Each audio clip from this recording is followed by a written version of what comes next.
Mic check. 1 2 1 2. Live with y'all once again. About to get into Popeye the Sailor Man. How many of y'all knew that Popeye the Sailor Man was based on Aboriginal story? How many of y'all knew that?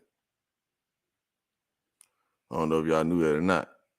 But yeah, we about to get into Popeye the Sailor Man. That's what we about to get ready to do right now. I'll go ahead and run this down to y'all real quick. Popeye the Sailor Man. Who would have ever known that Popeye the Sailor Man was dealing with the Aboriginals? That's crazy. But hope y'all good today. Yeah, I can see my screen a little bit today. I'm gonna try to interact. I see you, my boy. Knowledge Uprising. What's going on, man? Been a long time. I heard you on some other channels, man. I was like, yeah, there he is. He coming back out. He popping back out on them. Straight up, I think you was one of the first channels I ever got on interacting with other people. For real. If I ain't mistaken. I think that's the same person. Yes, sir. But I'm gonna get ready to run this Popeyes knowledge. You know, I ain't had no idea that it was based on Aboriginal culture or whatever. Yeah, I'm about to get ready to run it right quick. Little video I had already made. Just finna play it.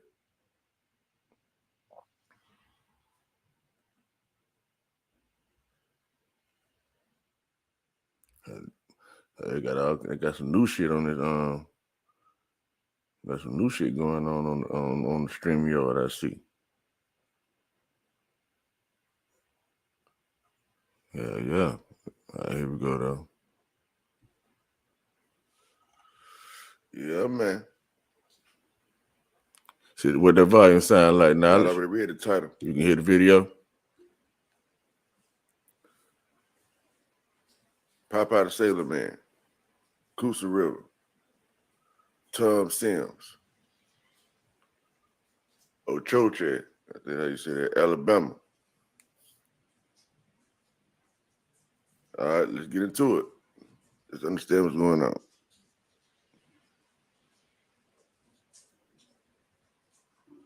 Make this a little bigger so y'all can read along with me. All right, Popeye, Alabama Sailor Man. Updated March 6, 2019, 8:33 a.m. Published July 15, 2014. Appreciate it. That's at 2 p.m. Okay. All right. By Strange Alabama by Beverly Crider, all that. Bet you didn't know. Okay. I did this a couple times last time. Bet you didn't know the character famous for saying, I am what I am. And that's all I am. Worked the Coosa River in Alabama. In Alabama. Well, the man who was the inspiration for the character did anyway. All right. Fantastic as Popeye is, the whole story is based on facts. Cartoonist Tom Sims told Hughes Reynolds in a 1944 interview for the Coosa River Valley from DeSoto to hydroelectric power. The Hobson Book Press. As a boy, I was raised on the Coosa River. When I began writing the script for Popeye, I put my characters back on the old Leota that I knew as a boy, all right, the old Leota. Transformed it into a ship and made the Coosa River a salty sea. Tom's father was the captain of the Leota, formerly the steamboat Annie M., which was built by the River Iron Company of Gaston to push barges to the furnace. After she was purchased by the federal government and renamed Leota, the steamboat was used to help rebuild low-lift dams on the Coosa River. Tom began drawing the comic strip, Thimble Theater, after the strip's creator, Elsie Segar, died in 1938. The storyline was centered on the Oil family, who owned a shipping business. One of the sailors who worked for Commodore Ole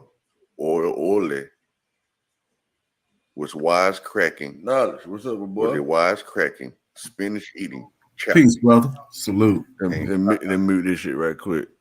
Tom took that character and spun it off. Yeah, what's been going on with you, my man? Yeah. Man, you know, not too much, brother. You know, I said, man, it's time for me to come back, do a little something, man. How you been, though, bro? Oh, you already know. You know me, man. Cool like, hey, cool like I always do. All right. Yeah, man. I said, yeah, I'm gonna let you check out a little video though, man. You know what I mean? Then see what you think about it, whatever. We just chop it up, whatever, man. There's one more I'm gonna show you too. You know, if you want to check it out, it's gonna be about genes being patent, being able to be patented. It's gonna kind of go into what the grand scheme of things is and all that. You know, what I mean? I think you'll be able to peep where I'm going with it. You know what I mean? So yeah, I'm just gonna run it. You know what I mean? If you want me to stop it or whatever, just let me know, bro. You know what I'm saying? All right. Yes, sir. Good to have you on, man. No doubt. Hey, man. I appreciate you dropping the link, bro. But you know, that's what I'm trying to do. I'm trying to guest more other shows, you know, and just, you know, besides my show, you know. And I feel like that's what everybody needs. Everybody needs some support. So, you know, all that support everybody showed me, especially you coming on my show like 2 years ago. You know, you came on my panels hard, bro. And you remember when I was doing panels, man, we was going for like 4 hours sometimes. That's right. Bro, I'm just trying to contribute too, man. People be saying, hey, man, you goddamn need to start going live too, man, and contribute. Give everybody an opportunity to say what they're going to say, do what they're going to do. You know what I'm saying? Man. So that's what I'm trying to do, man. I don't prefer to doing it, but sometimes you got to do things you're uncomfortable doing. You see what I'm saying? Yeah. Hey, ain't nothing wrong with that, bro. I love watching your videos, bro. Especially, that's why I said, man, go live. I see you do a lot of recorded videos and you upload them. Bro, go live and talk that shit, bro. Like, I rock with you, bro. Exactly. That's hopefully especially when you start doing that shit, root words, knowing, you know, with the etymology, breaking down the words and shit. Yeah, man. I like doing that kind of shit. We can get into all that knowledge. Whatever you know how I am, man. Whatever you want to do, we can do it, bro. You see what I'm saying? No bullshit. All right.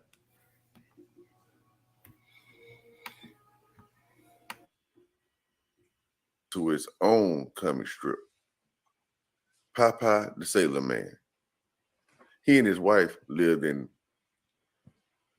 Oshachi, Alabama, or Oachi, Alabama. During most of the time, Tom wrote the strip. Hold on. Okay. He's saying that those two did. Okay, all right. I thought he was a little kid. It said Tom did all his work for King Features Syndicate.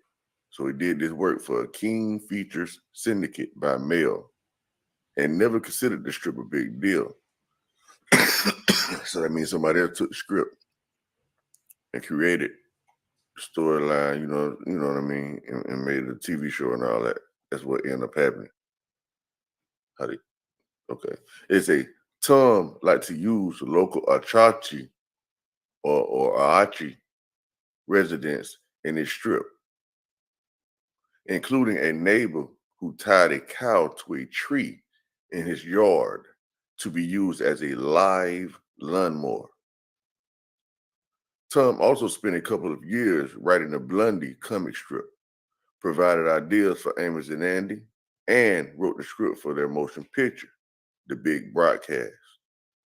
He also wrote to the animated Tom and Jerry movie cartoons. Ain't that something? So he wrote some of the ideas, so he provided some of the ideas for the Amos and Andy, and we already know what kind of show that was all about, trying to tell that it was black and all that type of stuff. So I just got to be a black man we're talking about for sure, right? And then they say also wrote the script, right? She also wrote the script for the motion picture, The Big Broadcast. You need to check that out. I don't even know what that's about, The Big Broadcast, huh? It said he also, right, wrote for the animation Tom and Jerry movie cartoon. All right. So it say from Legends and Lore of Birmingham in Central Alabama by Beverly Crowder. So that's the deal about that. So let me show y'all something right quick. So y'all see how they got a white man right there. They drawing the character. That's probably when they actually stole the idea. All right, it say Popeye's main man, Oachi's Sims, wrote the famous comic strip, right? It's the newspaper. All right, so boom, got the newspaper, got the black man right here. Look, check this out. I can't see it that good. Look. You see this black man right here reading it in the paper? I don't know if that's him or not. I think that's Tom. I think this old Tom right here. All right, so the ones that's interested in it, you can go get the newspaper from right here. They say the Anderson Star from Anderson, Alabama. You know, this July 4th, 1999, Sunday issue date, whatever publication. I don't know, white, black, whatever. But all I know for sure is it's on the Coosa River, right? That's what we know. It's on the Coosa. So let's deal with the Coosa River right quick and see how important this is.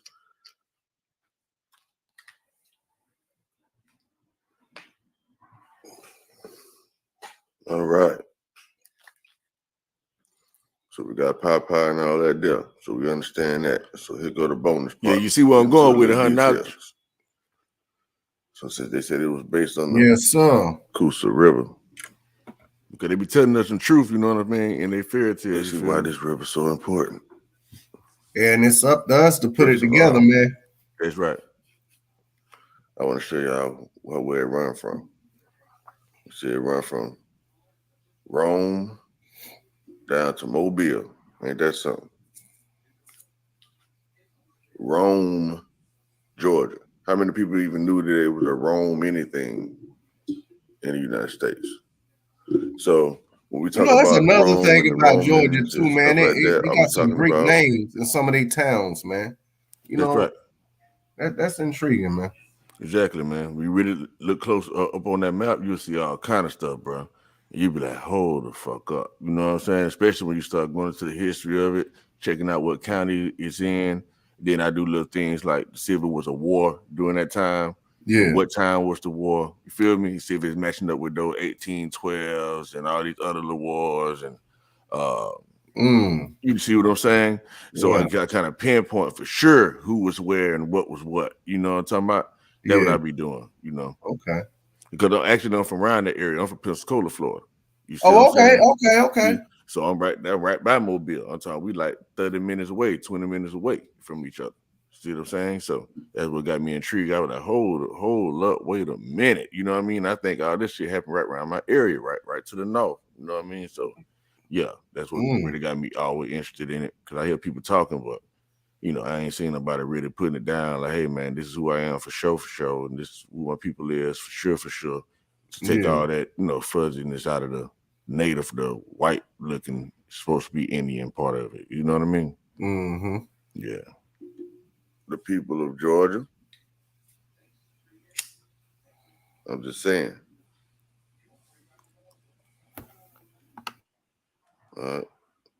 What they say, what I was saying, believe none of what you hear and half of what you see. Believe none of what you hear and half of what you see.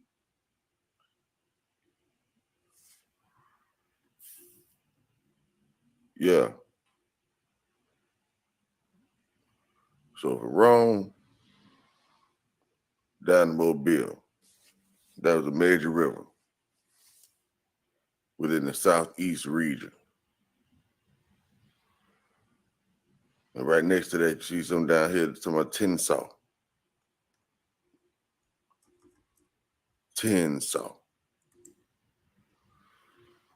So what is that, the Tensaw tribe down there?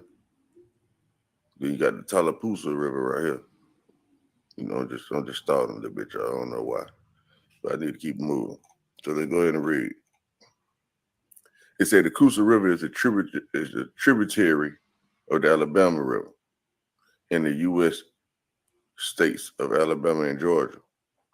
The river is about 280 miles, 450 kilometers long. The Coosa River begins at the confluence of the Staniola. It said Ustaniola and Etowah rivers in Rome, Georgia, and ends just northeast of the Alabama state capital, Montgomery, where it joins the Tallapoosa River to form the Alabama River, just south of Wetumpka. Around 90% of the Coosa River's length is located in Alabama. Coosa County, Alabama, is located on the Coosa River, right? It says Coosa County, Alabama, is located on the Coosa River. The Coosa is one of Alabama's most developed rivers. Most of the rivers has been impounded with Alabama Power. You hear that, Key? That's what happened, bro. Of the Southern Company. They start putting them fucking electric companies down, putting dams, you know, on the Coosa River. The dams produce hydroelectric power, but they are costly to some species endemic to the Coosa River. So you can't even travel up and down these rivers because these dams are blocking. And they're killing the wildlife around it at the same time.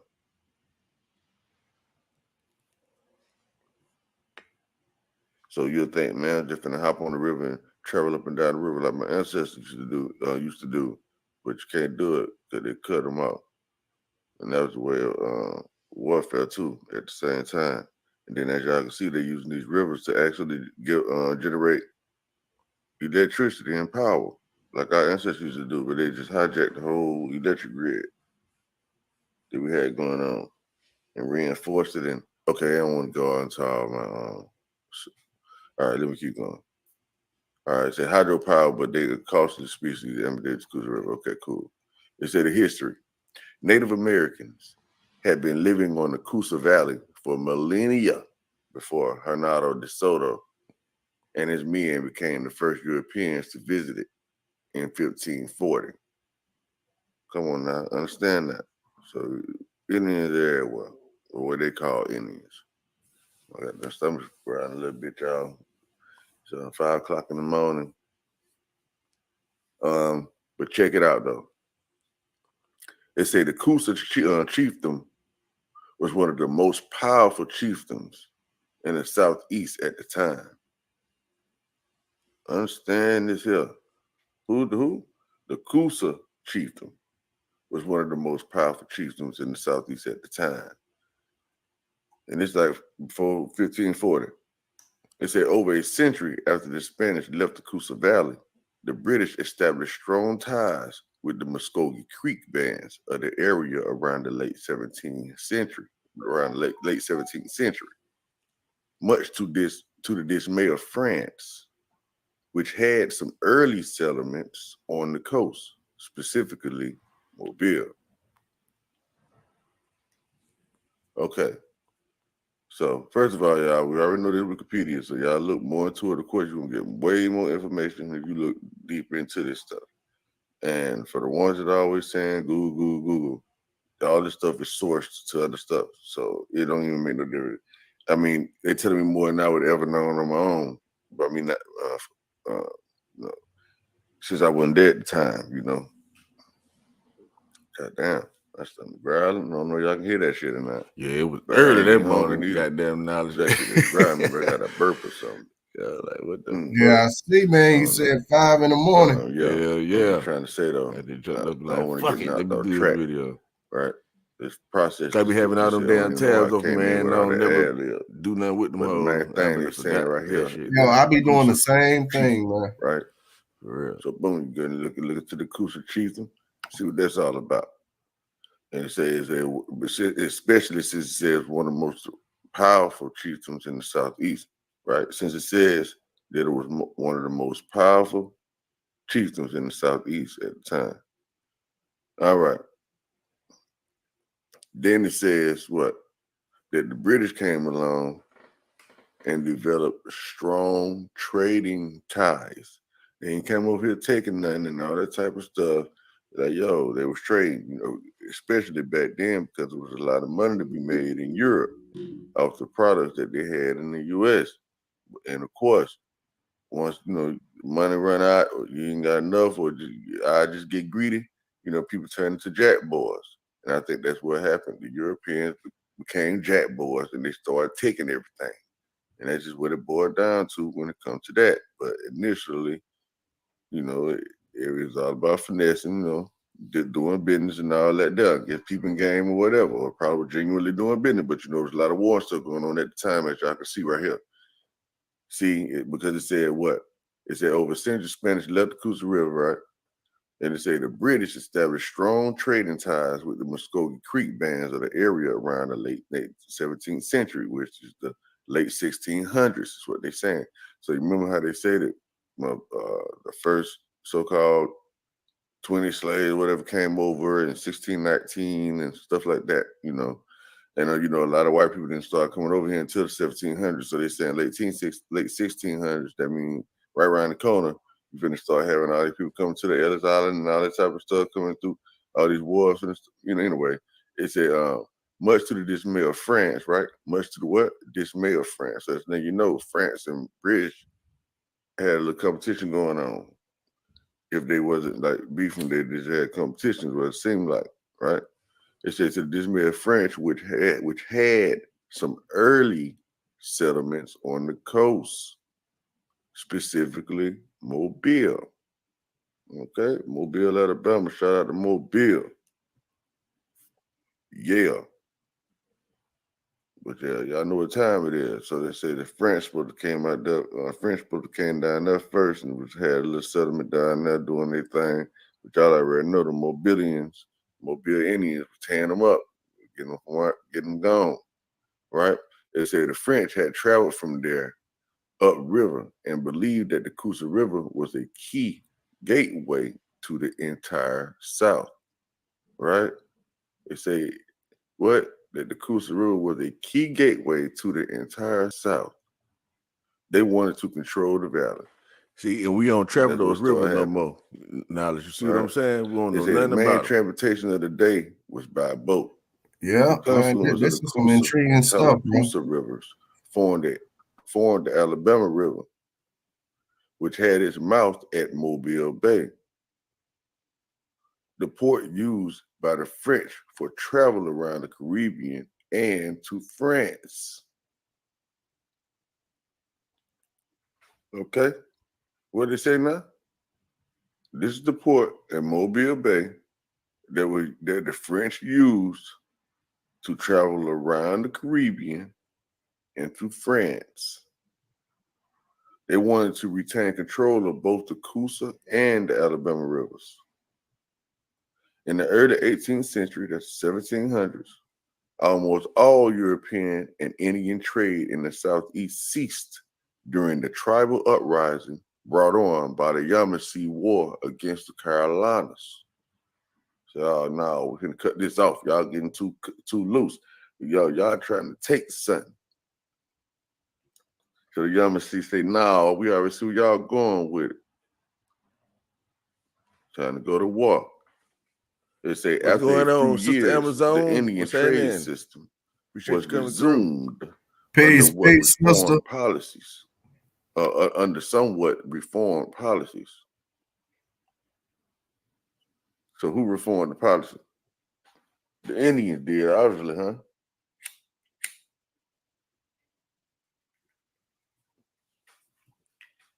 The Aboriginals did. Y'all getting too loose. We got to put some stipulations on y'all trading. You see, after a few years, the Indian trade system, what trade system? The Indian trade system was resumed under somewhat reformed policies. The conflict between the French and the English, right? The conflict between who? French and English, with French and British over the Coosa Valley and much of the Southeast in general continued.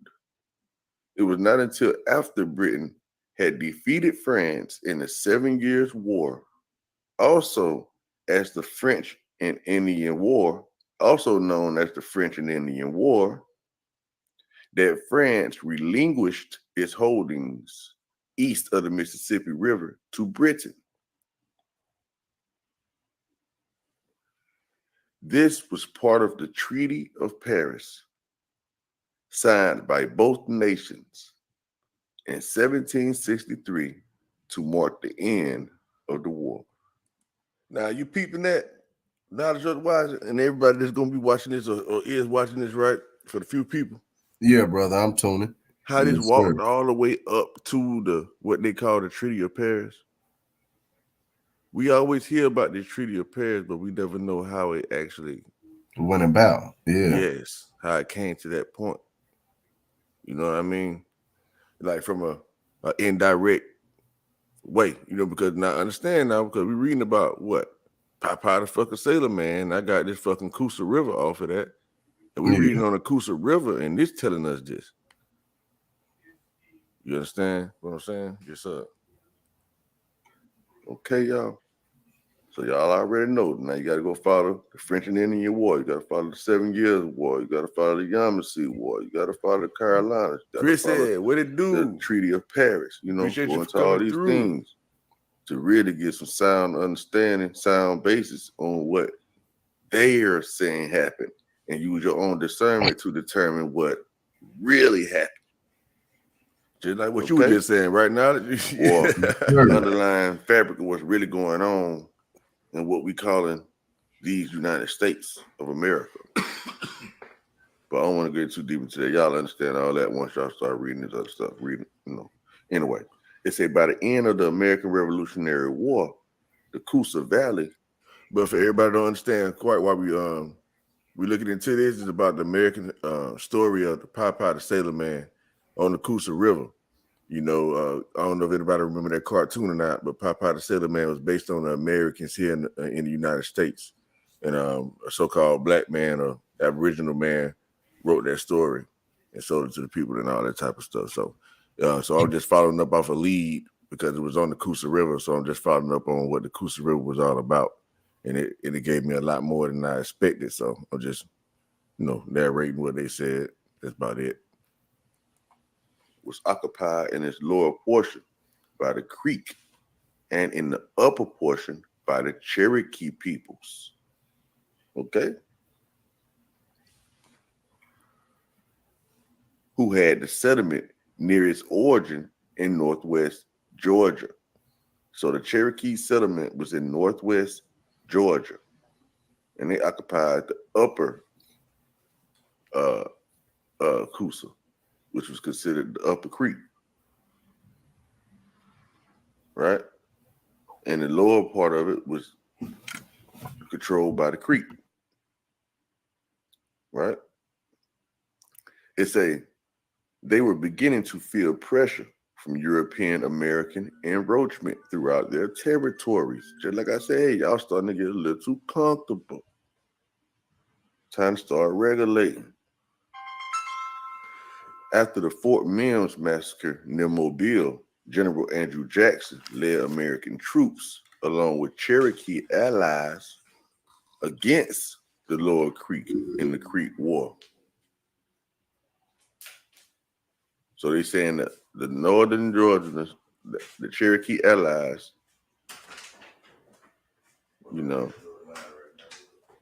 traded on the Lower Creek. That's what it's looking like. That's what they're saying. And this was in the Creek War.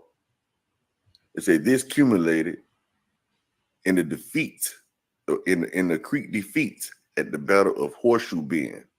Afterward, the Treaty of Fort Jackson in 1814 forced the Creek to secede. Now, listen, look how they time jump.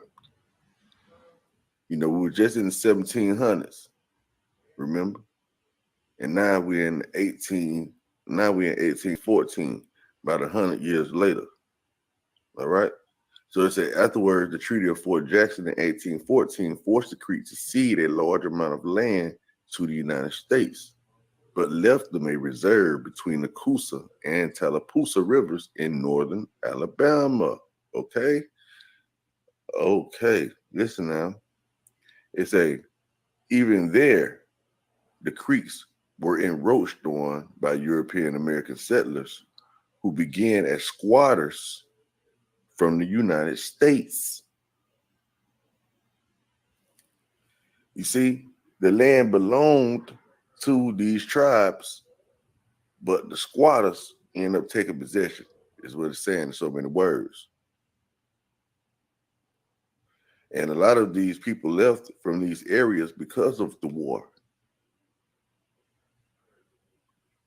It say finally, during the 1820s and 1830s, the Creek, Cherokee, and virtually all southeastern Indians were removed to Indian Territory, present-day Oklahoma. Why? Because of the squatters? They say the Cherokee removal is remembered as the Trail of Tears. Okay?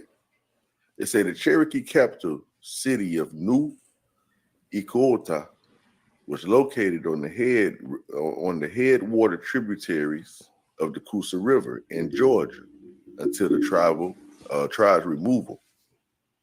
They say the Creek and Choctaw removals were similar to the Creek Trail of Tears. Okay? They say the Creek and Choctaw removals were similar to the Cherokee Trail of Tears. After the removals, the Coosa River Valley and the Southeast in general was wide open for American settlers. Huh? What it say again now? Run that back. It say after the removals, the Coosa River Valley and the Southeast in general was wide open for American settlers. Yeah. The invention of the cotton gin at the turn of the 19th century. See, and another thing too now had made short is staple that cotton profitable. if you look at it on the maps and you look around that whole river, follow the whole river, cotton gin, you can see that. where it used to be civilizations there, and it ain't nothing there right now. Slave talking all that there was just the invention. So it was more so a bunch of small towns and villages along the river stream.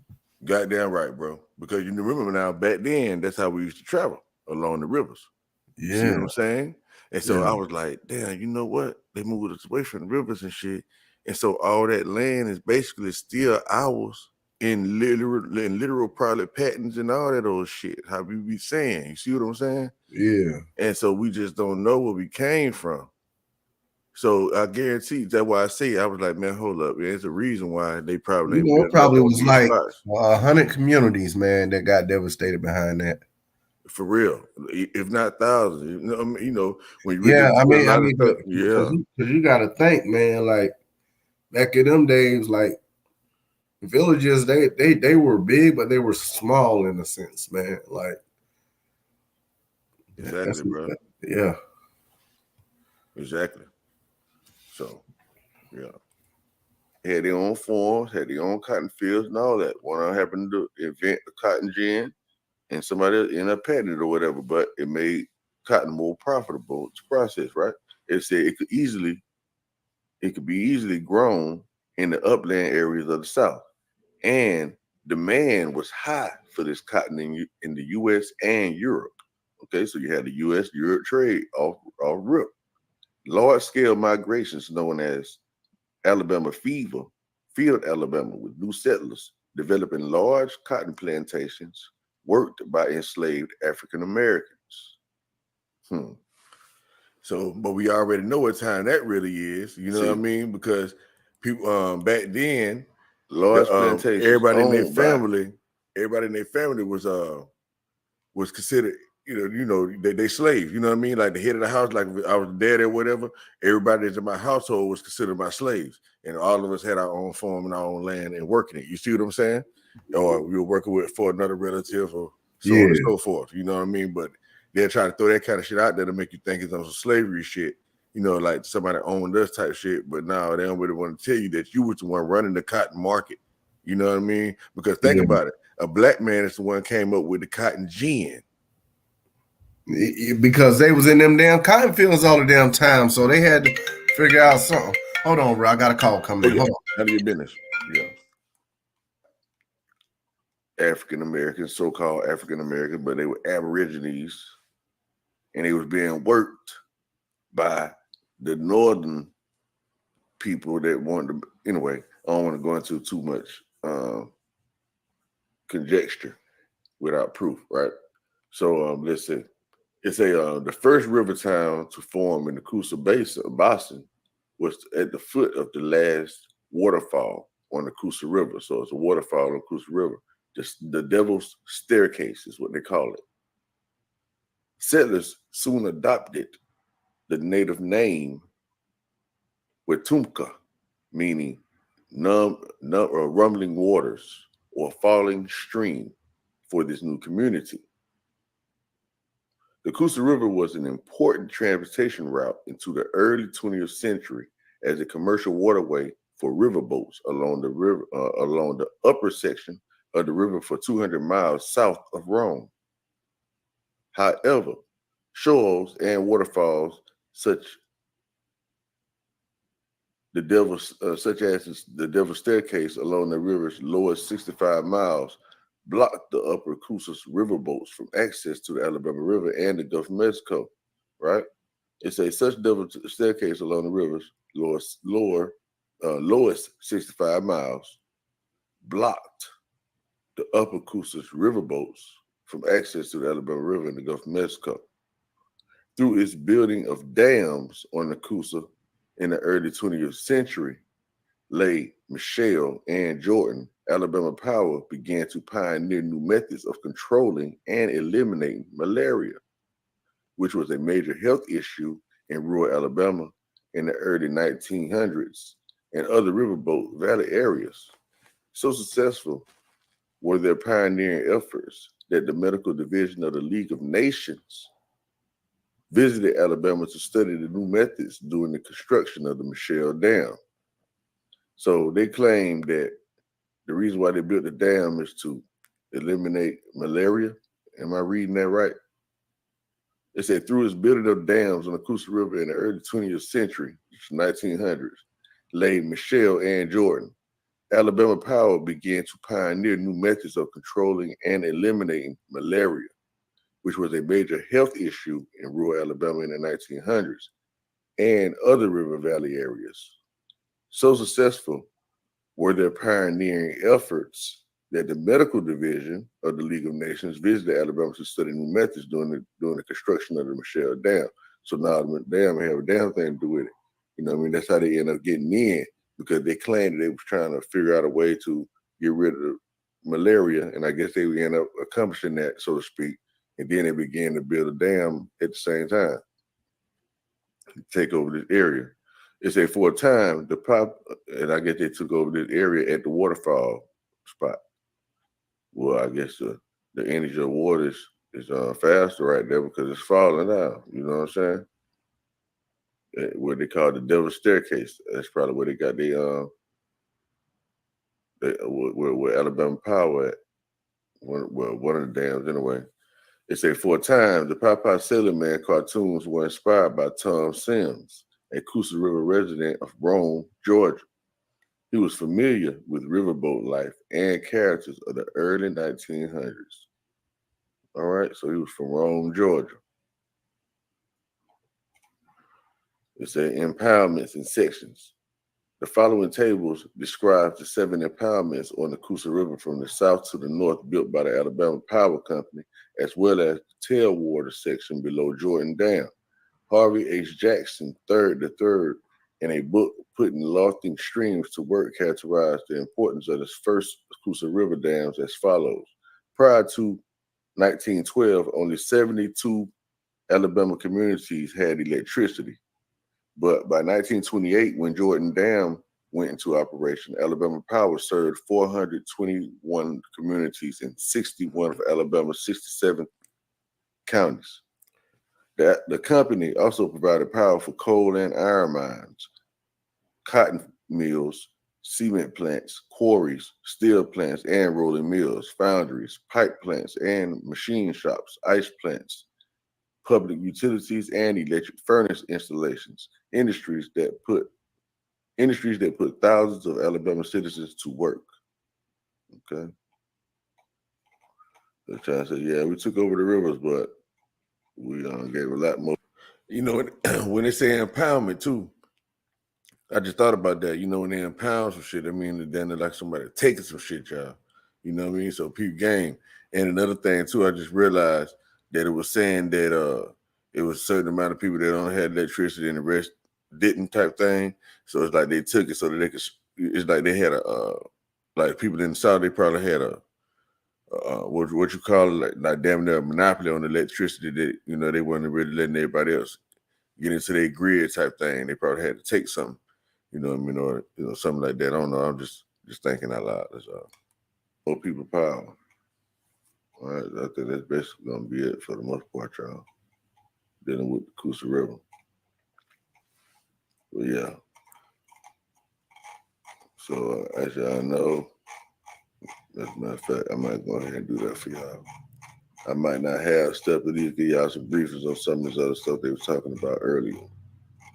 All right, so we got to the history of it. We were talking about Native American, DeSoto, Coosa chiefdom, right? What's Coosa chiefdom? All right, say the Coosa chiefdom was a powerful Native American paramount chiefdom in what are now Gordon and Murray counties in Georgia. So it's called Gordon and Murray counties in Georgia. In the United States, it was inhabited from about 1400 until 1600 and dominated several smaller chiefdoms. The total population of Coosa's area of influence, reaching into present-day Tennessee and Alabama, has been estimated at 50,000. All right, so that's Tennessee connection too. Is that Hernando de Soto and his conquistadors visited Coosa on their expedition through the southeastern United States in 1539 through 1541, as did participants in Tristan de Luna's expedition in 1560 and Juan Pardo's 1566, 1568 expedition.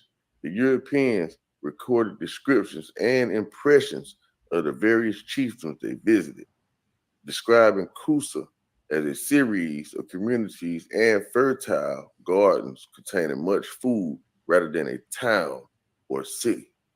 Okay, it says describing Coosa as a series of communities and fertile gardens containing much food rather than town or city. Well, it says something I feel. Okay, it says Coosa was also the name of one of the four mother towns of Muskogee Creek Confederation, or the Muskogee Creek Confederacy, right? It said Coosa was what? Also known, also the name of one of the four mother towns of the Muskogee Creek Confederacy. All right, history. The Coosa chiefdom was centered at a site along the Coosawattee River in present-day Gordon and Murray counties in northwestern Georgia. The capital of Coosa, it had a large plaza and 3 platform mounds, as well as a residential dwelling. Researchers have found various Mississippian culture pottery types, the most substantial of which reflects the site's middle and late South Appalachian Mississippian culture, the regional variation of the Mississippian culture, habitation from 1300 to 1600. It says archaeologists who nicknamed this settlement as Little Egypt have defined these as the Dallas Lamar and Mouse Creek phases of pottery. These type variations could indicate that the chiefdom underwent 3 archaeological phases and changes in culture, each with distinct pottery and artifact styles. Only one other village had a mound. The others associated with the chiefdom had only residential dwellings. Heard what they say? Had residential dwellings. Now, no goddamn miles. So only some of them had a mile. Most of them had houses, basically. Hernando de Soto and his expedition entered the Coosa chiefdom in 1540. Now, understand now, before they came, they had all this stuff going on already. It was already doing its thing. And you hear they say they called it Little Egypt. What? They say chroniclers recorded that the chiefdom consisted of 8 villages. Archaeologists have identified the remains of 7 of these, including the capital. The population of the Coosa is thought to have been between about 2,500 to 4,650 people. The chief of Coosa ruled over a significantly wider confederation of other chiefdoms whose territory spread 400 miles along the Appalachian Mountains across present-day northern Georgia, eastern Tennessee, and central Alabama. These populations totaled in the tens of thousands. This paramount chiefdom consisted of 7 or more smaller chiefdoms, representing about 50,000 people. Following contact with Europeans and the associated introduction of endemic old world disease, right? Endemic old world disease. The populations of the Coosa and other local chiefdoms suffered extensive fatalities from the new fatalities from the new. My bad, y'all. I got distracted. It's a following contact with Europeans and associated introduction of endemic old world diseases. You know what they kind of telling on themselves. You remember they were just talking about malaria and all that type of stuff. So that was an endemic old world disease that was put on the population. So now when they're saying that the idea was for whoever was doing their thing trying to eliminate chemical warfare, malaria and all that, could it be possible that they gave the people malaria in that area in order to build their dam? You know what I'm saying? Like biological warfare. They said the societies went into precipitous. Hold on. My bad, y'all. Let me start back from the top. It's a following contact with the European associated endemic world disease. The population of the Coosa and other local chieftains suffered extensive fatalities from the new diseases, all right? So a whole lot of them started dying from it. They say the societies went into precipitous decline and suffered great disruption by the loss of much of life. See, that's what listen. They say by the close of the 16th century, most of the core area of the Coosa was abandoned. You see, most of the core area of the Coosa was abandoned because they put disease in the area. So people, they left. The surviving population withdrew to a few villages, along the Coosa River in Alabama. One of such settlements was the King's site, a small, heavily fortified village of 277 to 517. Oh, okay. It's a fortified village of 277 to 517 people and 47 houses. All right, we went to the King's site. That's where they ended up going when they left there. And this is in Floyd County, Georgia. All right. It's crazy, man. Look how flat that land looked too on that picture. Linguistics, exactly. The chroniclers of the DeSoto expedition recorded the name of Coosa as Coca. Instead of calling it Coosa, they call it Coca. The early French maps recorded several member towns of the Creek Confederacy as being occupied by the Cosha or Cocheta in the transliterated form of the name as they heard it.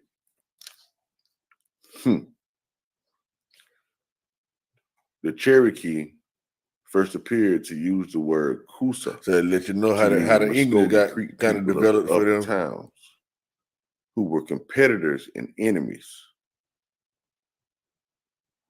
Okay, it say the Cherokee first appeared to use the word Coosa to mean the Muskogee Creek people of the upper towns. who were competitors and enemies. Now watch this now. So remember they said that Cherokee was in northwestern Georgia, okay? But it's saying the Cherokee said that these were the people in the upper towns. So to them, it was still up because it was in front of them, so to speak. But if you think about the map being turned upside down, you might get some kind of truth out of that too. You know what I mean? Like really, the South is what we call in the South is really the North. I don't know. Shit kind of weird. All right, but let me keep going. It said they said the Cherokee first appeared to be used word Coosa Muskogee people uptown who were competitors and enemies. So now they're letting us know right now that there was already beef going on between the Muskogee and the Cherokee. The Muskogee Creek and the Cherokee people already had beef. It said, according to James Mooney, they called the Muskogee Creek Anacusa or Anagusa from Coosa, their principal town. English speaking adopted Coosa as a frontier English version of the early Cherokee word. The temporary Cherokee name for all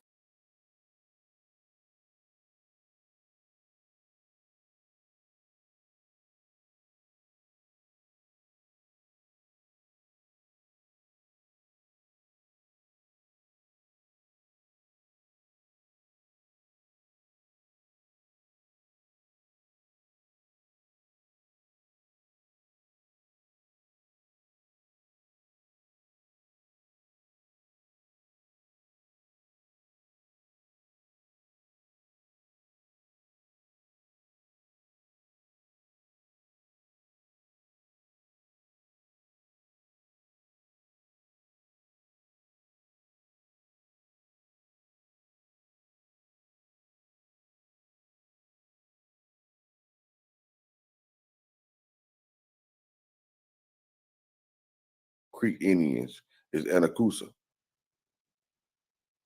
So the contemporary Cherokee name for all Creek Indians is Anacusa.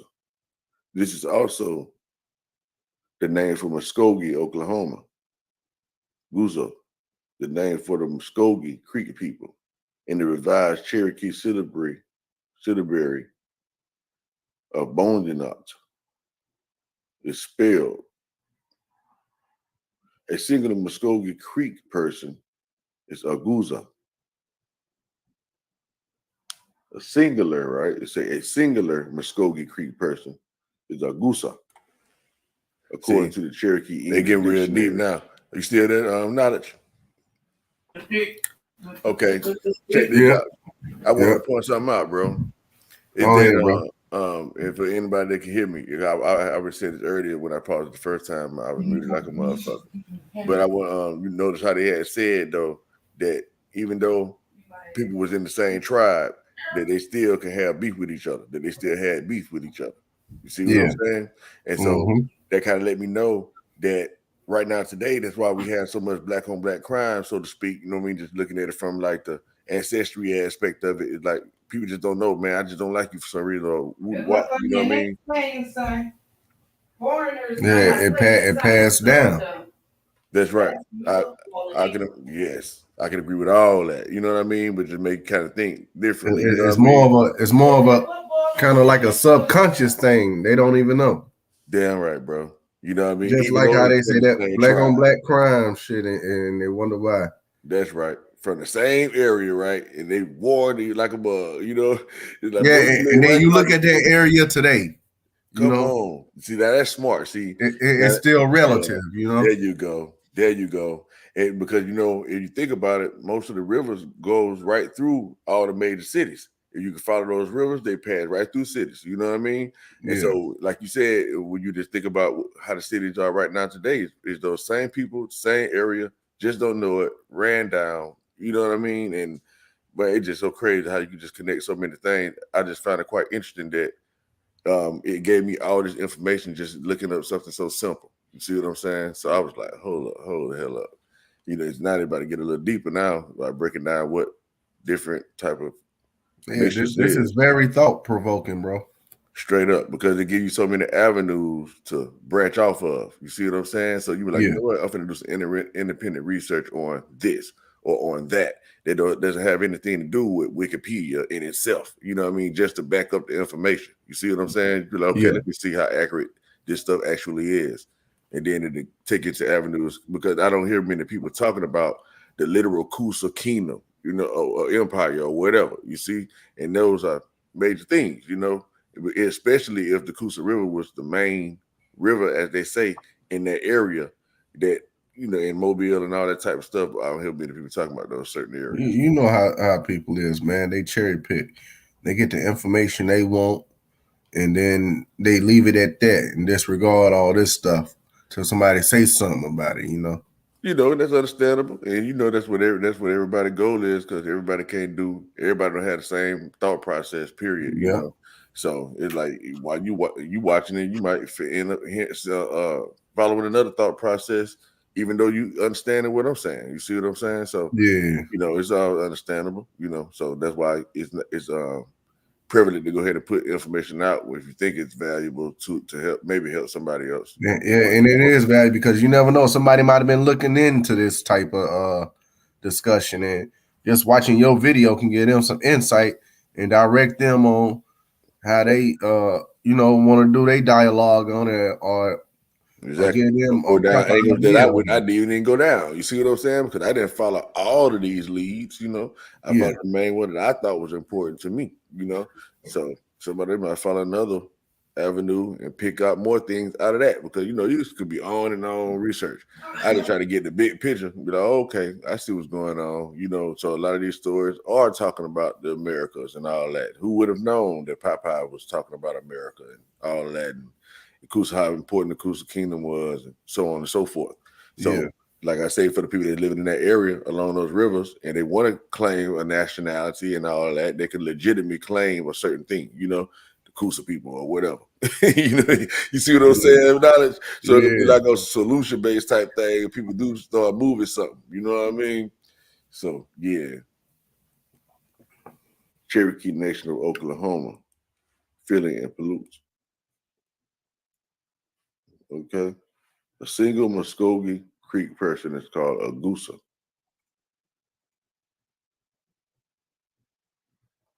All right. So there you have it for that.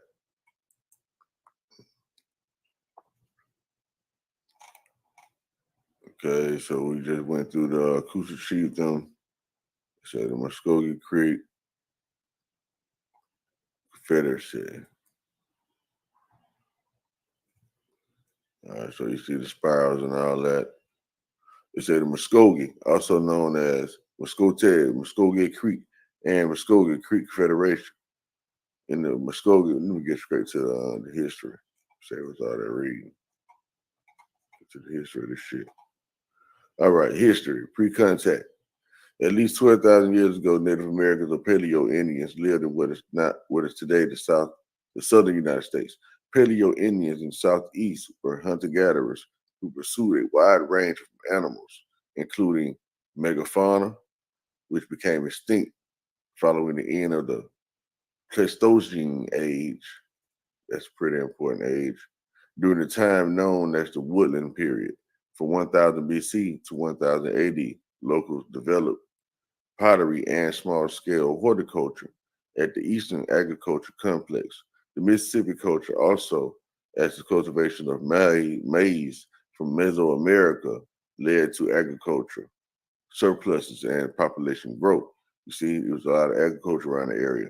They say increased population density gave rise to urban centers and regional chiefdoms. Stratified societies developed with hereditary religious and political elites, right? They say stratified societies developed with hereditary religious and political elites. This culture flourished in what is now the Mideastern, Eastern, and Southeastern United States from 800 to 1500, especially along the Mississippi River. Man, I hate to stop right there, man, while you're going on, but I had to look up megafauna, bro. That thing looked at like a large beaver or a large wombat. Could you imagine hunting down something like that, man? That thing was 1,100 kilograms, bro. What was that you looked up again? The Knowledge? megafauna. The megafauna. Man, look, it's about 1,100 kilograms compared to a human 60 kilograms, yo. Like, could you imagine hunting them things, man? Come Wow. on, man. That's very interesting, man. Ain't that some shit? And see, like that's the And perfect see, you know, example of they what I probably did. use I them didn't follow up bones. on that. You see what I'm saying? They probably use them bones for trophies and stuff because it makes me want to just understand that more because I looked up one picture of a megafauna and it kind of looked like a large armadillo. So you know, it's like a cross between an armadillo or a wombat. You see now, and then that's when you can get deeper, right? And then since you know that, and you followed the cue, right? So Yeah. now it'd be like, okay. And then, as a matter of fact, they end up mentioning something about religion and all that type of stuff just then. And you Yeah. know they were considered the pagans. So now it'd be like, okay, let me look up what the spiritual belief of the armadillo is, or Yeah. spiritual belief of that same animal. You see what I'm saying? And they're gonna, I guarantee you, other shit gonna come up. And you're gonna be like, oh, what the hell that have just opened up? You know what I mean? And it's just based on something so simple. You know, that's why I kind of like doing stuff like this. You know what I mean? Because you know, you'll end up having so much side information. And then I just clicked on it again, Mm-hmm. and so I can get a better understanding in the definition. Uh-huh. Is the large mammals of a particular region, habitat, or geological period. So it was more than one animal. But yo, it looked like a giant armadillo, a giant wombat. It's a giant armadillo. They even say elephants. Elephant is I guess considered a megafauna. Ain't that some shit? This is interesting, man, because imagine hunting these large animals, you know. I guess it wouldn't be an elephant, it would have been a mammoth or a mastodon. That's what they called it, right? Ain't that something? Yeah. I definitely heard the great mammoths and all that before, and that's things they used to eat, if I'm mistaken. So yeah, you're right. And that's for shit. You know what I mean? So now you'll have a greater understanding, even with that. When they talk about the great mammoths and all that, you have some technical shit to really say, you know. Hell yeah. Yeah, that just makes the conversation even deeper, you know. Exactly. Because everything always has layers, right? It keep going and going and going. You know, all depending on how far you want to go. It's like how much time you got. You know what I mean? Yeah. It says the early historic Muskogee were descendants of the Mississippian culture along the Tennessee River in modern Tennessee. Okay. What it say now? It say the early historic Muskogee were descendants of the Mississippian culture along the Tennessee River in modern Tennessee, Georgia, and Alabama. They may have been related to the Tama of central Georgia. Muskogee oral history describes a migration from places west of the Mississippi River, in which they eventually settling on the east bank of the Okomuji, Okomuji River. Here they waged war against other bands of Native American Indians, such as the Savannah, Ogeechee, Wapu. See, Santee, and you know the Savannah Yamasee, was a key area. Udina, Akafan, Padicon, and others, until at length they had overcome them. It says, in the mid 16th century, when explorers from the Spanish made their first forays inland from the shores of the Gulf of Mexico, many political centers of the Mississippians were already in decline or abandoned. That's what happened. It says the region is best described as a collection of moderately sized native chiefdoms, such as the Coosa chiefdom on the Coosa River, interspersed with completely autonomous villages and tribal groups. The earliest Spanish explorers encountered villages and chiefdoms of the late Mississippian culture, beginning on April 2nd, 1513, with the Juan Dr. Palion, Dr. Palion, I say Juan Ponce de Leon's landing in Florida. The 1526 Lucas Vasquez de Ayala expedition in South Carolina also recorded encounters with these peoples.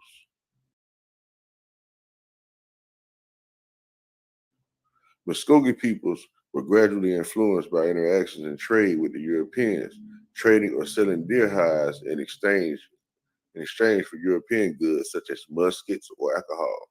Secondly, the Spanish pressed them to Hell, identify. imagine they could have been trading making fun of hide ivory from mammoths, man, like bones There from you giant go. wombats. No, They this were is probably extra. killing all kind of shit, huh? You Now, know, like, y'all want to buy skin off of animals? Okay. we got skin y'all ain't never seen, especially at Buffalo. They fell in love with the buffalo skin, Come buffalo on now. hide.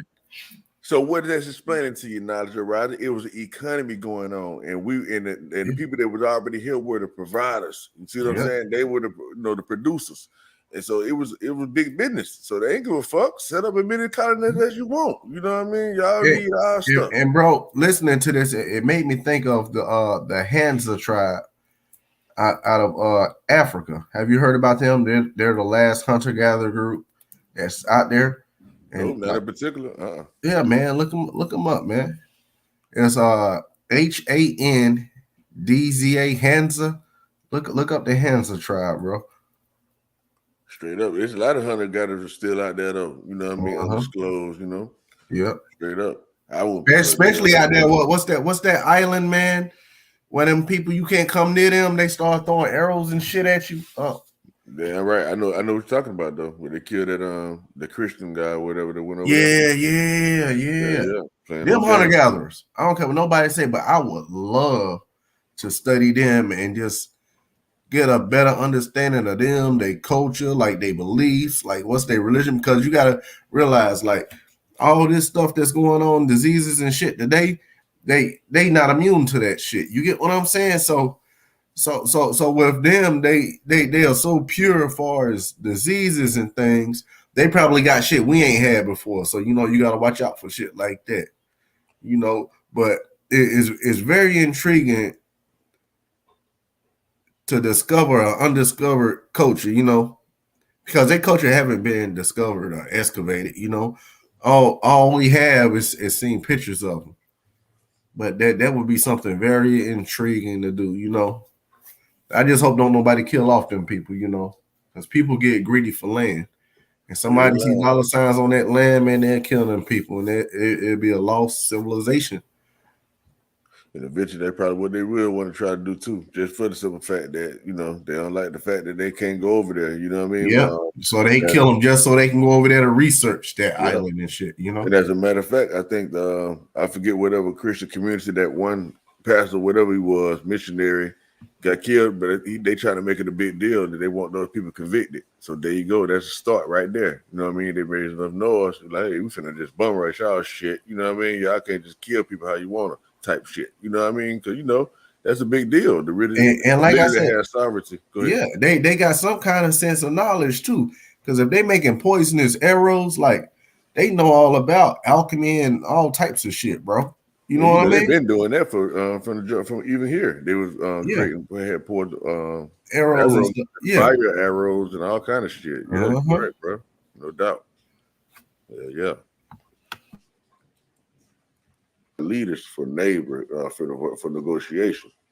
They did not understand government by consensus. Now, understand that. Now, I said Muskogee people were gradually influenced by interactions and trade with the Europeans, trading or selling deer hides in exchange for European goods such as muskets or alcohol.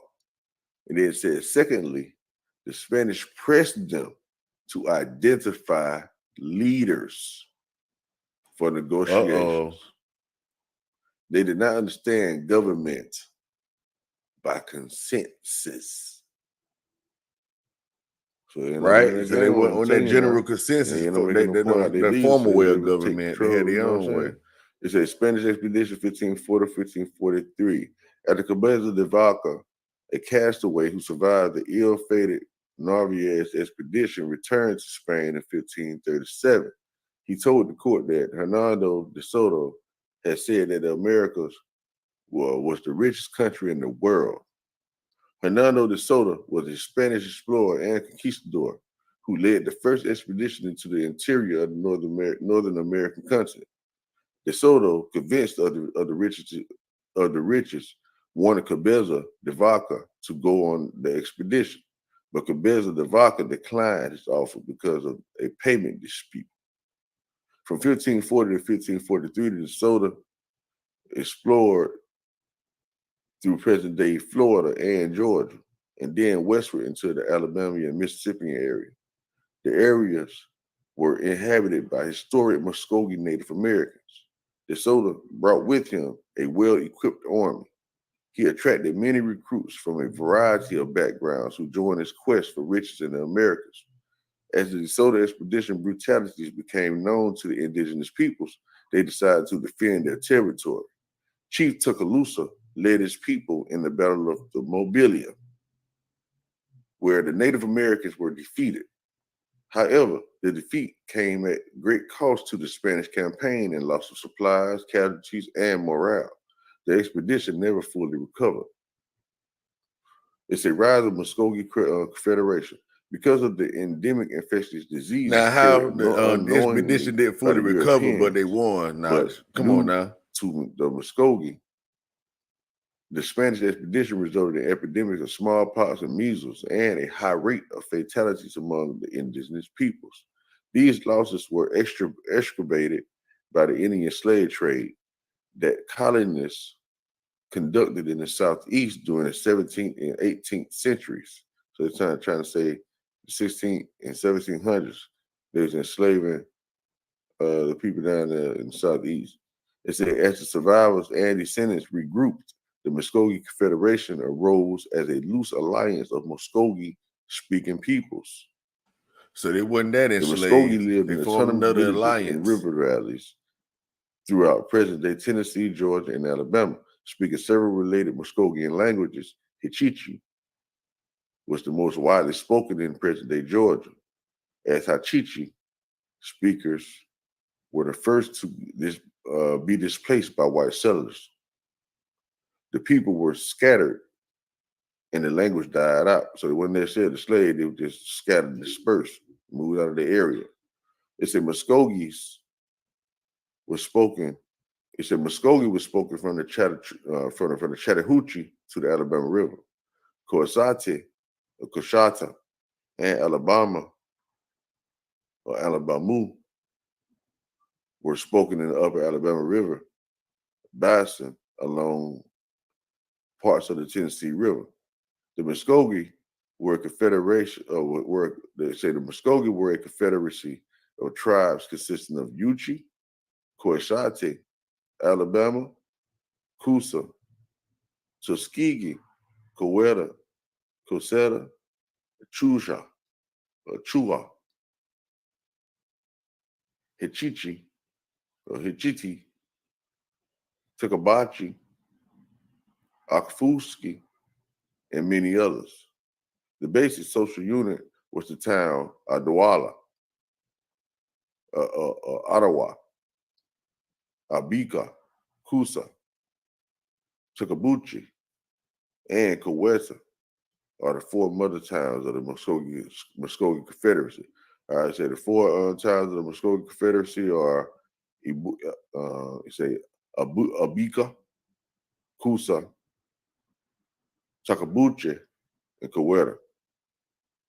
So those are important ones. It said traditionally, the Cosheta and Coweta bands are considered the earliest members of the Muskogee Nation. So the Cosetta, and the Coweta are the earliest members of the Muskogee Nation.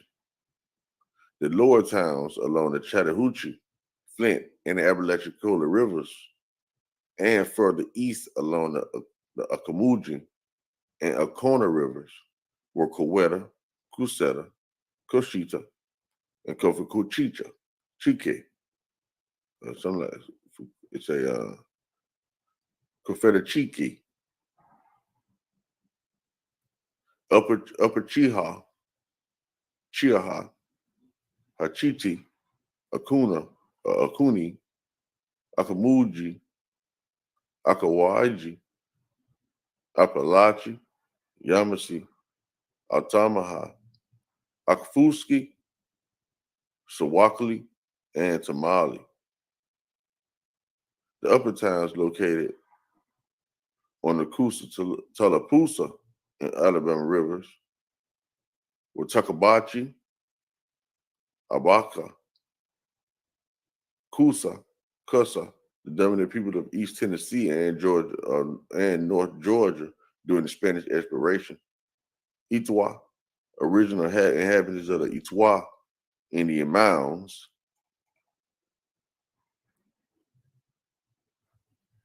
Hotiwaha or Otiwahi, Ulabali,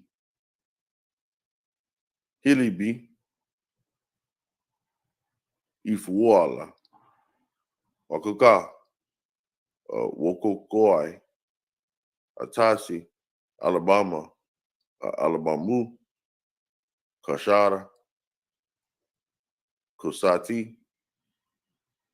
They had absorbed the Kasaki, Kaski, or Kaki, and Itali, and Tuskegee, Napochi, and the Luna Chronicles, right? It said and Tuskegee. So when they opened up Tuskegee Institute, they already knew, man, all this stuff, man, it's all dark-skinned people. It's a fact. What they call the African American Negroes today.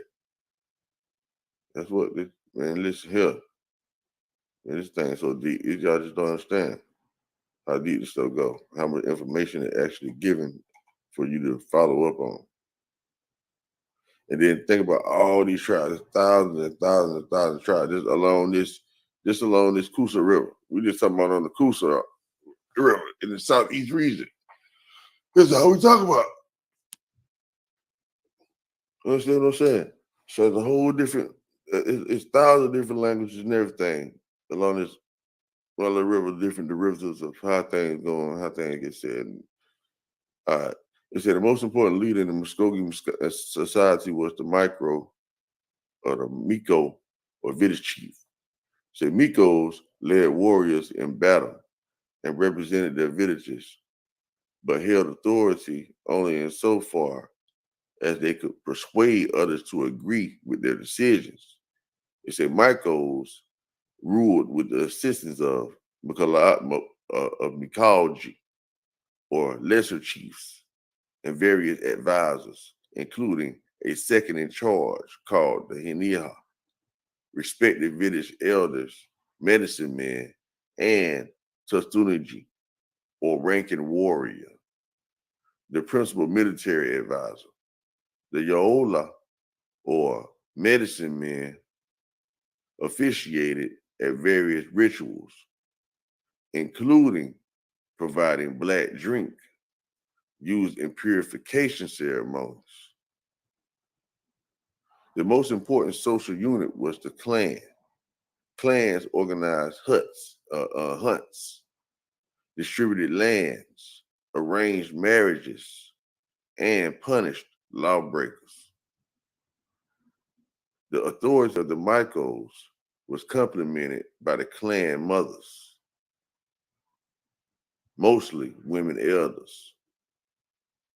The Muskogee had a matrilineal, right, a matrilineal kinship system, with children considered born into their mother's clan and inheritance was through the maternal line.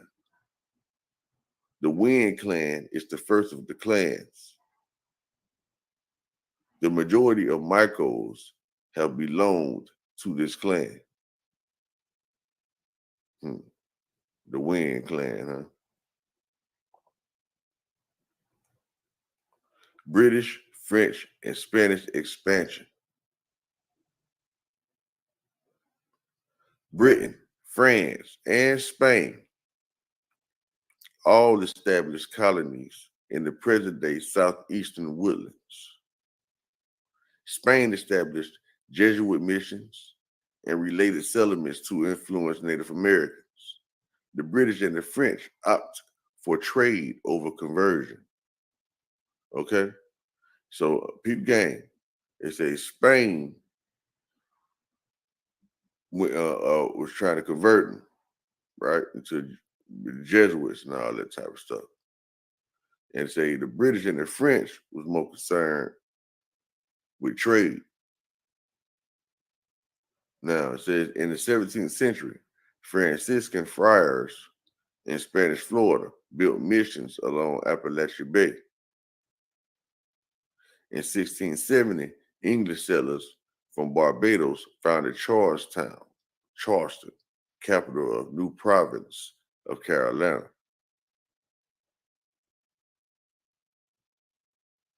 Traders from Carolina went to Muskogee settlements to exchange flintlocks, gunpowder, axes, glass beads, clothes, and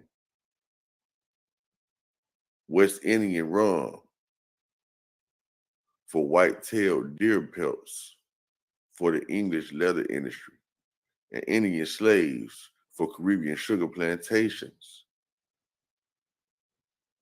The Spanish and their mission Indians burned most of the towns along the Chattahoochee after they welcomed Scottish explorer Henry Woodward in 1685.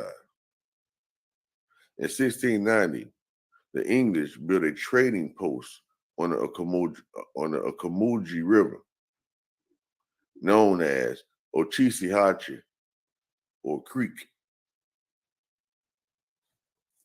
where dozens of towns relocated to escape the Spanish and acquire English trade goods. Needed guns and shit. They say the name Creek most likely derived from a shortening of Ochise Creek, the Hachiche, named for the body of water known today as a Ocmulgee River. The broadly applies to all the Muskogee Confederacy, including the Yuchi and Natchez. In 1704-06, Carolina Governor Colonial, how you say that shit? Colonel James Moore led colonial militia and Orchis Creek and Yamasee warriors in raid that destroyed the Spanish missions of the Florida interior. They captured some 10,000 unarmed mission Indians. Unarmed mission Indians. Like they was out there trying to preach and stuff. The Tumakua and Appalachia, and sold them into slavery. So citation needed. With Florida depopulated, English traders paid other tribes to attack and enslave the Yamasee, leading to the Yamasee War. The Ochise Creeks joined the Yamasee, burning trading posts and raiding back county settlers. But the revolt ran low on gunpowder, and was put down by Carolinian militia and their Cherokee allies. The Yamasee took refuge in Spanish Florida. The Ochese Creek fled west to the Chattahoochee. French-Canadian explorers founded Mobile as the first capital of Louisiana in 1702 and took advantage of the war to build Fort Toulouse at the confluence of the Tallapoosa and Coosa in 1717.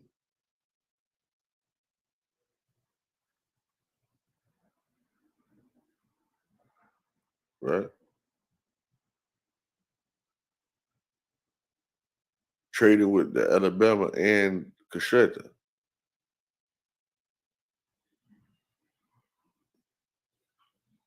Fearing they would come under French influence, the British reopened the deerskin trade with the Lower Creeks, antagonizing the Yamasee, now allies of Spain. The French instigated the Upper Creeks to raid the lower creeks.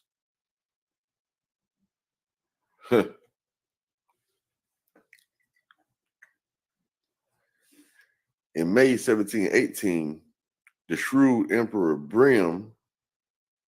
Miko of the powerful Coweta band invited representatives of Britain, France, and Spain to his village, and in council with Upper and Lower Creek leaders, declared a policy of Muskogee neutrality in their colonial rivalry.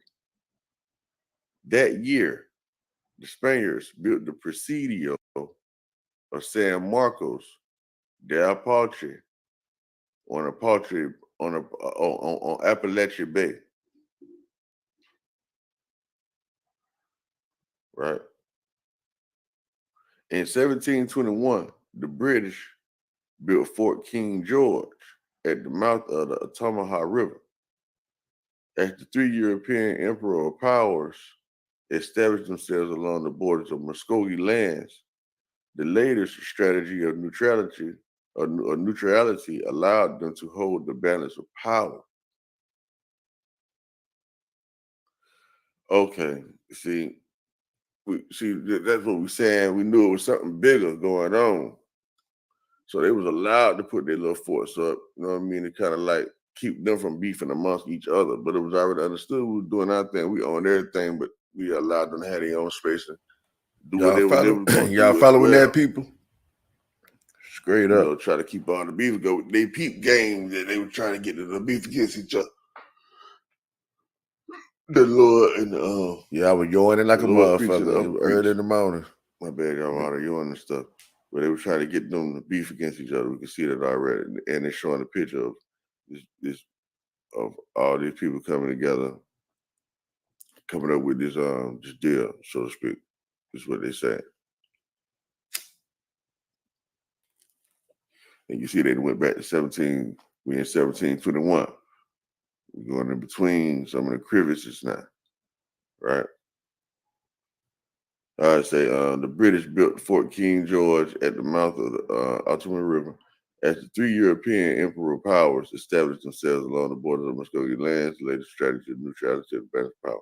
All right, the colony of Georgia was created in 1732.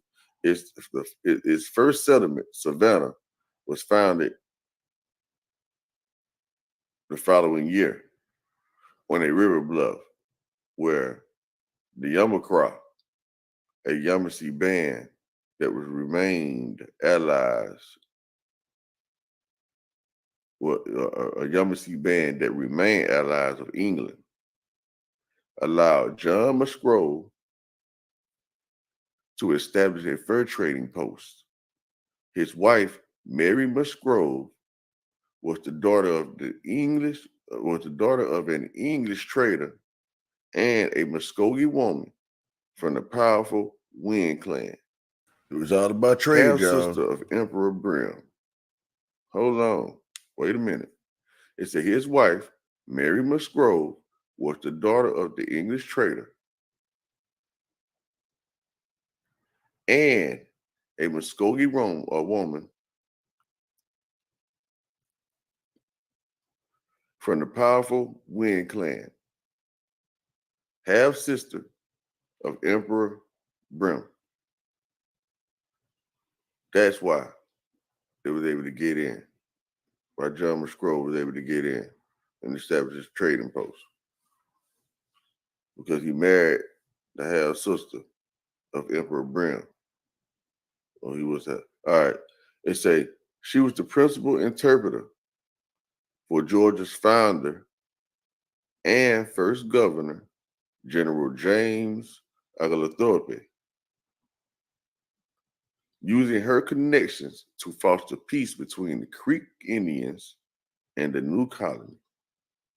The deerskin trade grew, and by the 1750s, Savannah exported up to 50,000 deerskins a year.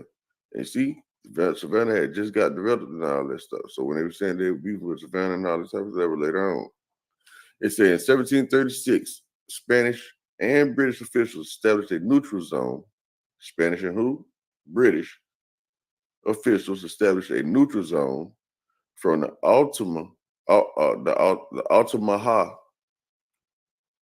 to the St. Johns River in present-day Florida, guaranteeing native hunting grounds for the deerskin trade and protecting Spanish Florida from further British encroachment.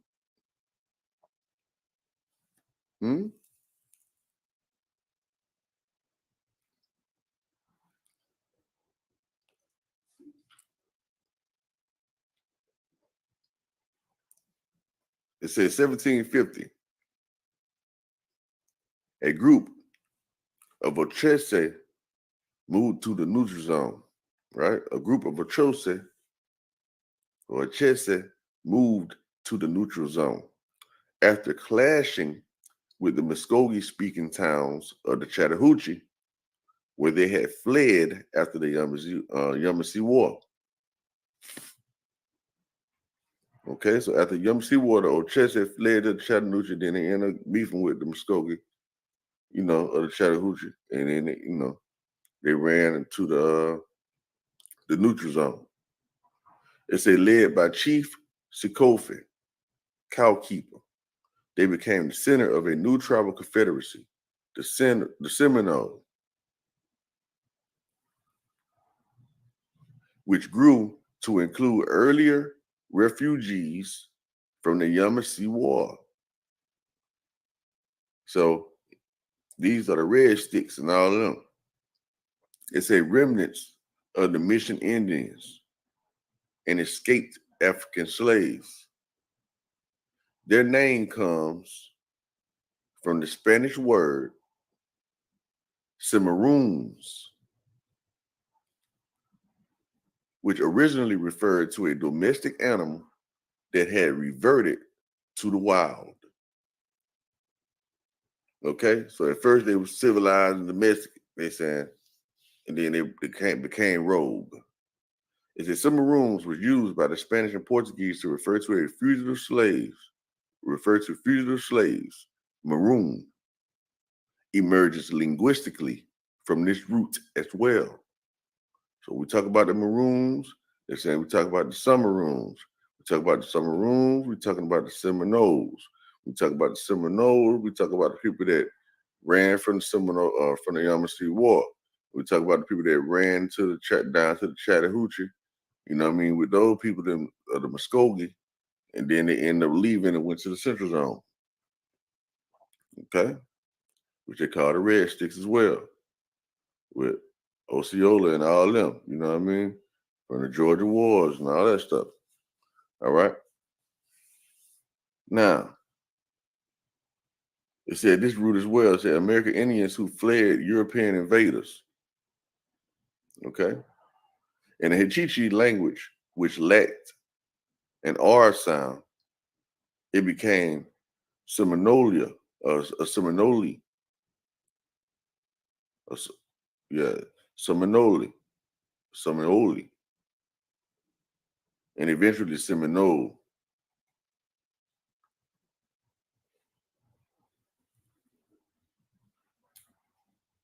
Oh, okay, Seminole.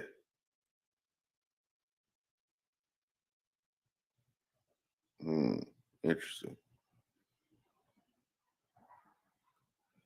Intermarriage. Many Muskogee Creek leaders, due to intermarriage, have British names. Okay? Many Muskogee Creek leaders, due to intermarriage, have British names. Understand that, y'all. We want to know why we got these British names? Because of the intermarriages. It's Alexander McGivray, Hosea or Josiah, Francis, William McIntosh, Peter McQueen, William Weatherford, William Perryman, and others. Right? This is how we got all these names down here through intermarriage.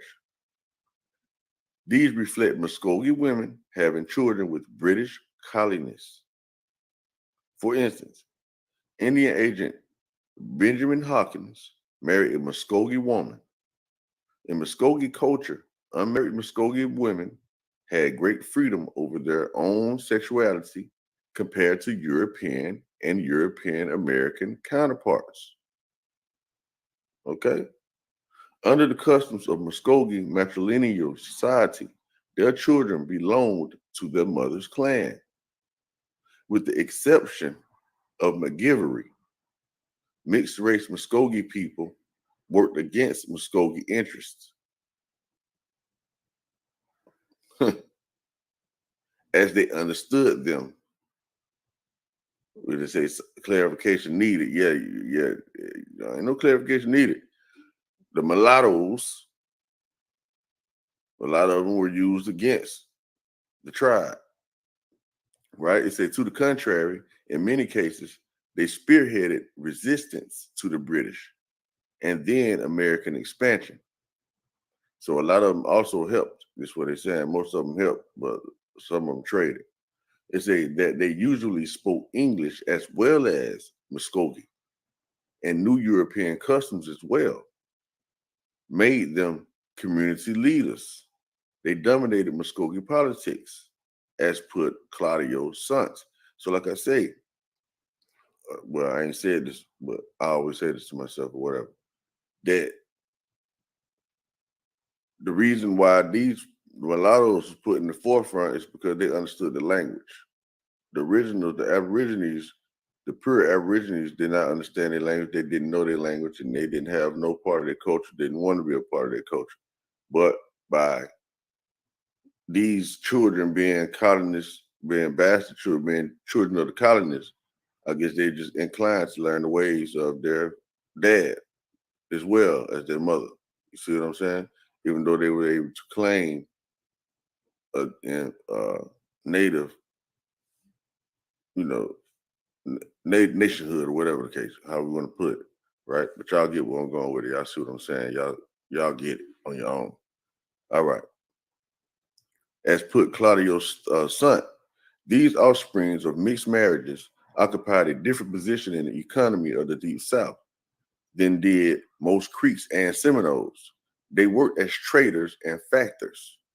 By virtue of their ancestry and upbringing, they had greater cultural, social, linguistic, and geographic ties to the colonial settlements, traveling periodically to Pensacola and the Georgia Trading Post to unload their skins and pick up more trade goods.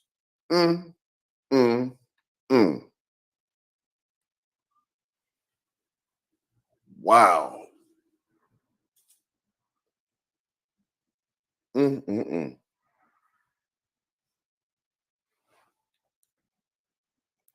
Pensacola.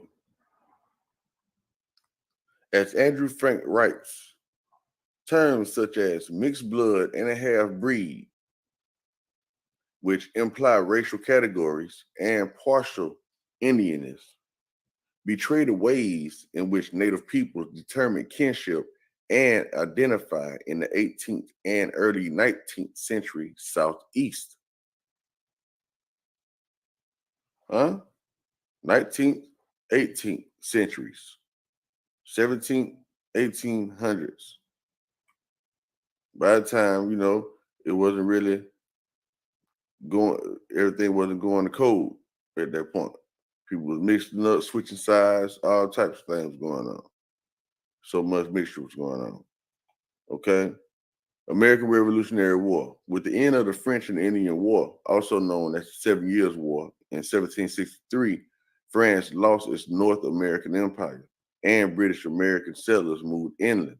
Indian discontent led to raids against backcountry settlers, and the perception that the royal government favored the Indians and the deerskin trade led many backcountry white settlers to join the Sons of Liberty. Fears of land-hungry settlers and need for European manufactured goods led the Muskogee to side with the British. But like many tribes, they were divided by factionalism and, in general, avoided sustained fighting, preferring to protect their sovereignty through cautious participation. So they were trying to cautiously participate, call themselves finessing the game, you know what I mean, to keep their sovereignty. During the American Revolution, the Upper Creeks sided with the British, fighting alongside the Chickamauga Lower Creek warriors of Dragon Canoe in the Cherokee American Wars against white settlers in present-day Tennessee. This alliance was orchestrated by the Coushatta Chief Alexander McGivery, son of Lashian McGivery, a wealthy Scottish loyalist fur trader and planter whose properties were confiscated by Georgia.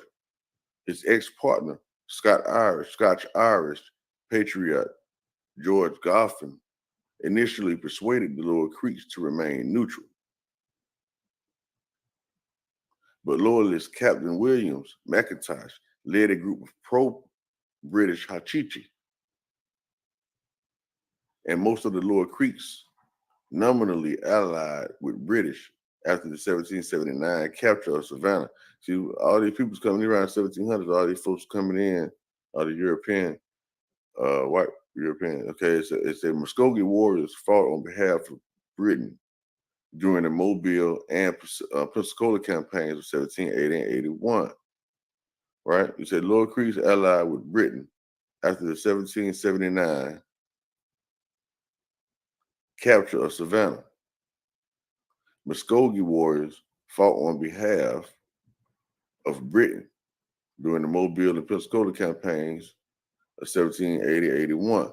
It's like this to keep the encroachment down. The wars are against encroachment on the land. It said where Spain reconquered British West Florida. It said where Spain reconquered British West Florida. Loyalist leader Thomas Brown raised a division of King's Rangers to contest Patriot control over the Georgia and Carolina interior and instigated Cherokee raids against the North Carolina backcountry after the Battle of Kings Mountain. He seized Augusta in March 1780 with the aid of an Upper Creek war party, but reinforcements from the Lower Creeks and local white loyalists never came, and Georgia militia led by Elijah Clark retook Augusta in 1781. The next year in Upper Creek War, it said the next year in an Upper Creek war party trying to relieve the British garrison at Savannah was routed by Continental Army troops under General Mad Anthony Wayne. Now the Continental Army came later on, y'all, because of all the stuff was going on, so they had to form a Confederacy, which came when they broke away from the British Parliament and all that type of stuff. When they're breaking away from Great Britain or whatever, they formed their own government and army. The Continental did. All right, it says, after the war ended in 1783, the Muskogee learned that Britain had ceded their lands to the now independent United States.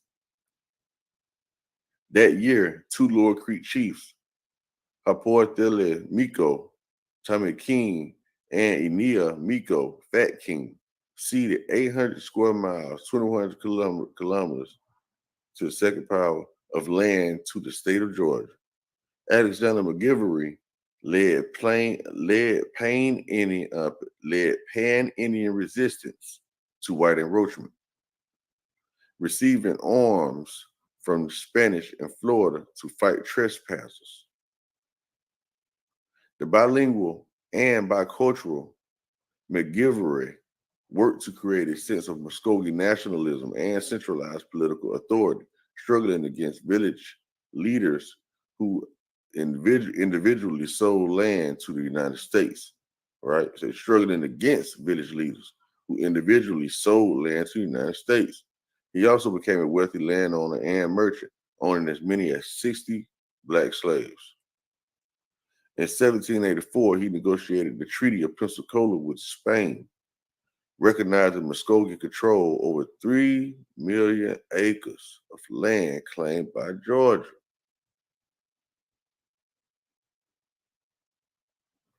and guaranteeing access to the British firm Panton, Leslie and Company, which controlled the deerskin trade, which making himself a deerskin trade, while making himself an official representative of Spain. In 1786, a council of Tocobachi decided to wage war against the white settlers on Muskogee lands. War parties attacked settlers along the Oconee River, and Georgia mobilized its militia. They say, and Georgia mobilized its militia. McGivery refused to negotiate with the state that had confiscated his father's plantation. But Georgia, they say, but President George Washington, long shit going on here, that's going right now. Until I start moving around, dog going crazy. But I'm trying to knock this last little part out right quick. Then I'm probably gonna stop right here. There's a whole lot of information for me to go back into, you know. But yeah, it said guaranteeing access to the British firm Panton, Legend and Company, which controlled the deerskin trade while making himself an official representative of Spain. In 1786, the Council of Tocobachi decided to wage war against white settlers on Muskogee lands. War parties attacked settlers along the Oconee River, and Georgia mobilized its militia. McGivery refused to negotiate with the state that had confiscated his father's plantations. By President George Washington sent a special emissary, Colonial Marioness Willett, who persuaded them to travel to New York, then the capital of the U.S., and deal directly with the federal government. In the summer of 1790, McGivery and 29 other Muskogee chiefs signed the Treaty of New York on behalf of the Upper, Middle, and Lower Creek and Seminole, composing the Creek Nation of Indians, ceding a large portion of their lands to the federal government and promising to return fugitive slaves in return for federal recognition of Muskogee sovereignty and promises to evict white settlers. McGivery died in 1793. They killed his ass, probably. And with the invention of the cotton gin, white settlers on the southwestern frontier who hoped to become cotton planters clamored for Indian lands. In 1795, Elijah Clark and several hundred followers defied the Treaty of New York and established the short-lived Trans-Oconee Republic. Okay, y'all. So y'all already see that this Treaty of New York and all that type of stuff was designed to have all the white settlers to move around. So any white people that talk about they claiming land and all that type of stuff, that's impossible. It can't happen according to the treaty. So we got to enforce this stuff. Really, to be honest with you. Okay, it said Muskogee and Choctaw land dispute, 1790. In 1790, the Muskogee and Choctaw were in conflict over land near the Noxubee River. The two nations agreed to settle the dispute by ball play. By ball play, y'all. With nearly 10,000 players and bystanders, the two nations prepared for nearly 3 months. After a day-long struggle, the Muskogee won the game. A fight broke out, and two nations fought until sundown. 500 dead and more wounded. Come on, y'all. That is fake. That picture right there is fake as fuck. That's modern as fuck. All right, it said State of Muskogee and William Boyles. William Augustus Boyles was born into a wealthy Maryland Tory family, right? Tory family, Tories, y'all. It say enlisting with the Maryland Loyalist Battalion. That's Britain. That's Britain. All day talking about the loyalists and shit. At age 14, becoming an ensign in the Royal Navy by age 15. Okay, so you might be a mixed motherfucker. That's all it is. It's just mixed. It's a cashier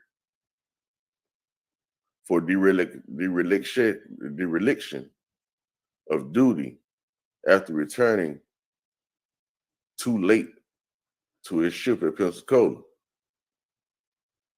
Hold on, let me read this shit again. It say William Augustus Boyles was born into a wealthy Maryland Tory family, enlisting with the Maryland Loyalist Battalion at age 14 and becoming an ensign in the Royal Navy by age 15. Cashiered for dereliction of duty after returning too late to his ship at Pensacola. Yeah, I bet he did. He want to catch that motherfucking ship. Pensacola, huh? It said Boaz escaped north and found it said Boaz escaped north and found refuge among the lower creek towns of the Chattahoochee Basin. He married 2 wives, one Cherokee and the other daughter of the Hitchiti Muskogee chieftain William Perryman, and later used this union as the basis for his claim to exert political influence among the Creeks. Okay, y'all? They did this kind of shit so that they could rule over the Creek. They became their leaders. In 1781, a 17-year-old Boaz led Muskogee forces at the Battle of Pensacola. What the fuck? Y'all let a 17-year-old lead y'all? Come on, man. The Battle of Pensacola, ain't that shit? After seeking refuge in the Bahamas, he traveled to London. He was received by King George III as chief of the embassy for Creek and Cherokee nations. Uh-oh. Come on, y'all. Been traveling over there. It was with British backing that he returned to train the Muskogee as pirates to attack Spanish ships.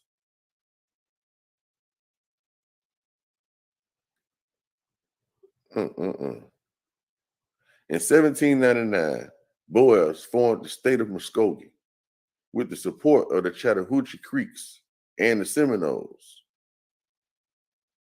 He established his capital at Muskogee, a village on the shores of Lake Muskogee, near present-day Tallahassee. It was ruled by Miko Kanachi, his father-in-law and strongest ally. Boaz envisioned the state of Muskogee with its capital at Muskogee, encompassing large portions of present-day Florida, Alabama, Georgia, North Carolina, and Tennessee, and incorporating the Cherokee, Upper and Lower Creeks, Chickasaw, and Choctaw. Boaz's first act was declaring the 1796 Second Treaty of San Ildefonso, which drew the boundary between the U.S. and West Florida, null and void because the Indians were not consulted. You heard what he said?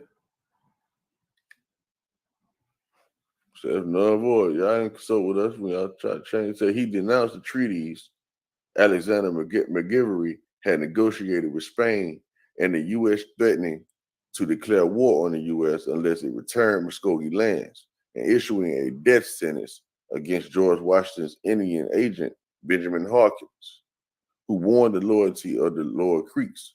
He built a tiny navy and raided Spanish ships in the Gulf of Mexico, and in 1800 declared war on Spain, briefly capturing the Presidio and trading post of San Marcos de Apalache before being forced to retreat. Although a Spanish force that set out to destroy Muskogee got lost in the swamps, a second attempt to take San Marcos ended in disaster. After a European armistice led to the loss of British support, Boaz was discredited. The Seminoles signed a peace treaty with Spain. The following year, he was betrayed as Lower Creek supporters of Hawkins at a tribal council.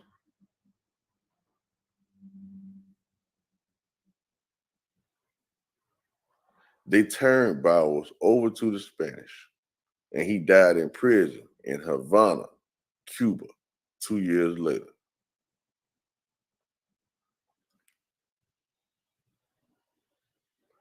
Man, this shit, it's so much information in this. It's a pre-removal, late 18th century, early 19th centuries. George Washington, the first U.S. president, and Henry Knox, the first Secretary of War, proposed a cultural transformation of the Native Americans. Washington believed that Native Americans were equals as individuals, but that their society was inferior. He formulated a policy to encourage the civilizing process, and it was continued under President Thomas Jefferson. Noted historian Robert Remini wrote, they presumed that once the Indians adopted the practice of private property, built homes, farmed, educated their children, and embraced Christianity, these Native Americans would win acceptance from white Americans. The fuck we need y'all acceptance for? Y'all in our goddamn land and took it, white settlers. Y'all hear this shit? It said Washington's 6-point plan included impartial justice toward Indians, regulated buying of Indian lands, right? Regulated buying of Indian lands, promotion of commerce, promotion of experiments to civilize or improve Indian society, presidential authority to give presents, and punishing those who violated Indian rights. Okay? What are Indian rights? Okay? The Muskogee would be the first Native American to be civilized, Native Americans to be civilized under Washington's 6-point plan. Communities within the Cherokee, Chickasaw, Choctaw, and Seminole tribes followed Muskogee efforts to implement Washington's new policy of civilization. In 1796, Washington appointed Benjamin Hawkins as General Superintendent of Indian Affairs, dealing with all tribes south of the Ohio River. He personally assumed the role of principal agent to the Muskogee. Benjamin Hawkins did, 1796 is when we start getting transitioned over into this white shit. He moved to the area that is now Crawford County in Georgia. He began to teach agricultural practices to the tribe. All right, we start getting these goddamn schools and all that. Starting a farm at his home on the Flint River. In time, he brought in slaves and workers, cleared several hundred acres, and established mills and a trading post as well as his farm. For years, Hawkins met with chiefs on his porch to discuss matters.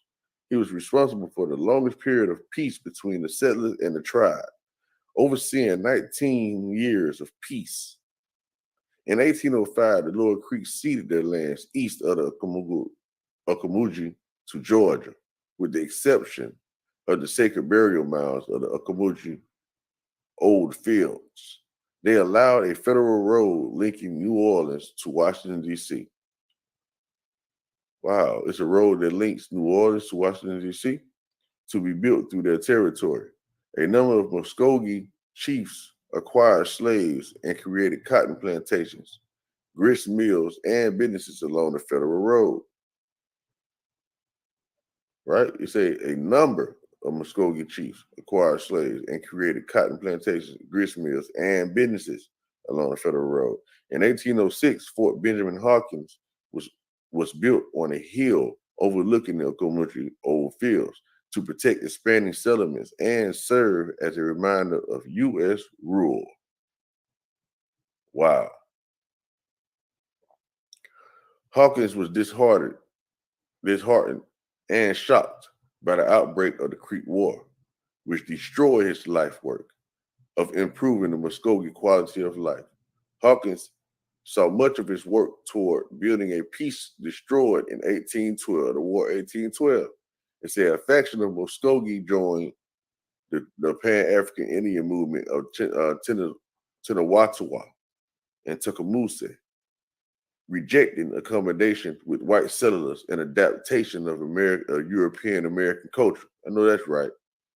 Although Hawkins personally was never attacked, he was forced to watch an internal civil war among the Muskogee develop into a war with the United States. That's what ended up happening. Instead of getting along, we were like, fuck it, it's bucked. The War 1812 is the last chance. It was the last straw.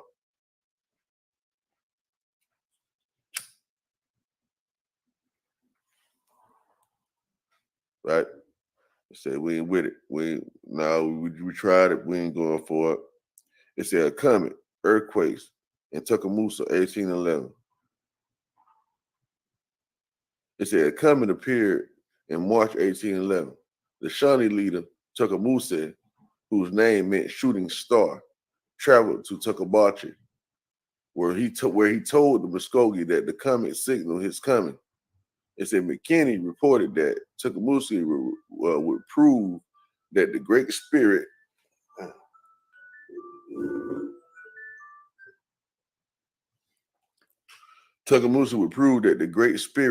had sent him by giving the Muskogee a sign. Shortly after Tecumseh left the southeast, the sign arrived as promised in the form of an earthquake.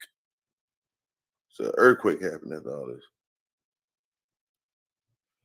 On December 16, 1811, the New Madrid earthquake took the Muskogee lands and the Midwest.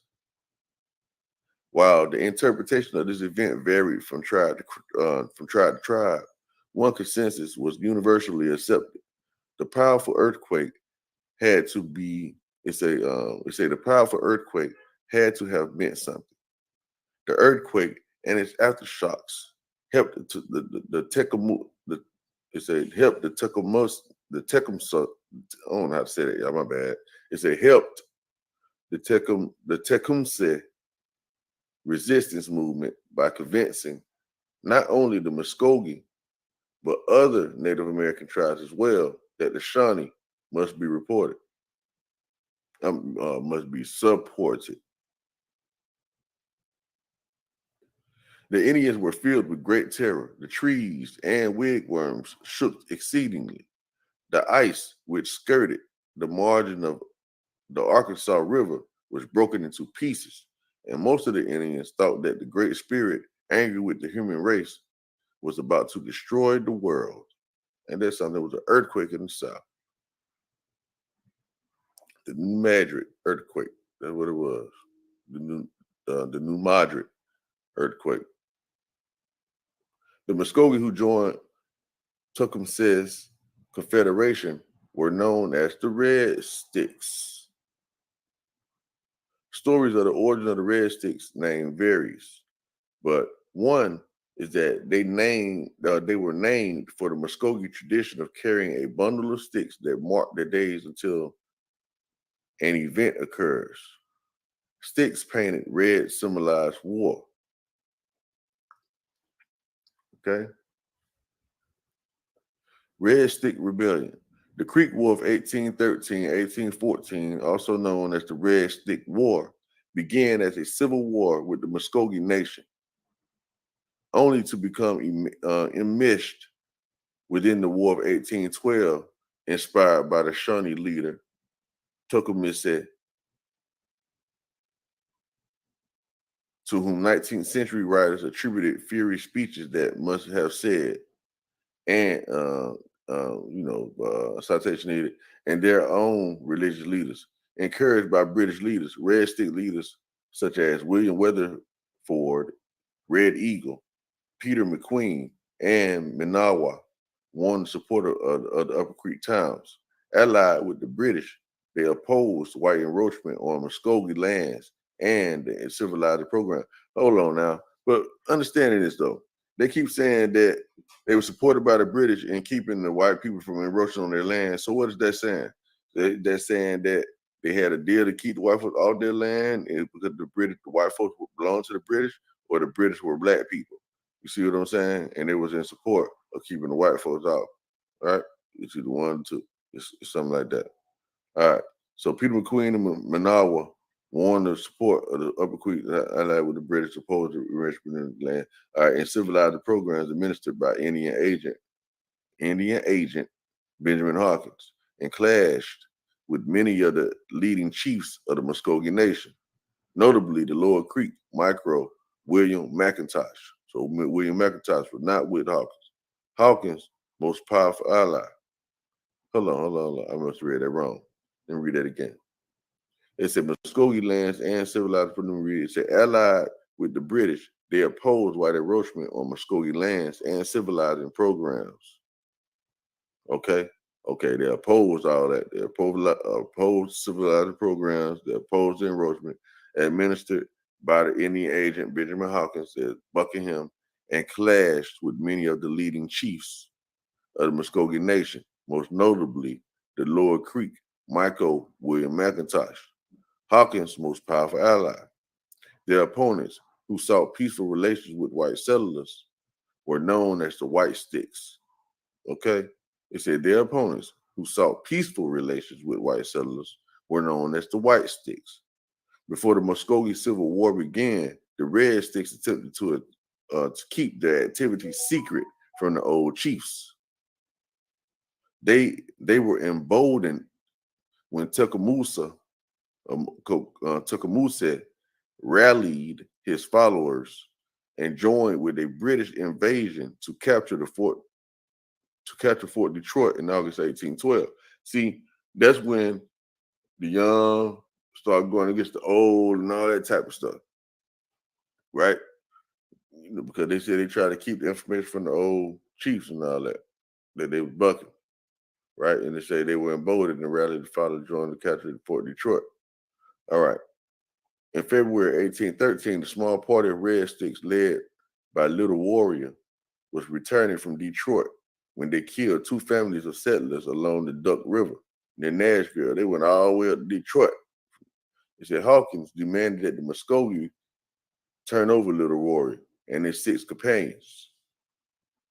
So Hawkins working Indian agent, he working for the other side. And they said instead of handing the marauders over to the federal agents, Big Warrior and the old chiefs decided to execute the war party. See what I'm saying? Y'all see what's going on right here. You got these Boule, you might as well say Boule tribe, the mulattoes, trying to adapt the Indians, assimilate the Indians into American culture. They didn't want to, and they started being traders, started actually helping them out. So these folks didn't have to do no work. They just sat back and watched them do the work for them. Because they already knew what was going on. They knew the tribe and the culture and all that. All right, so this decision was the spark which ignited the Civil War among the Muskogee.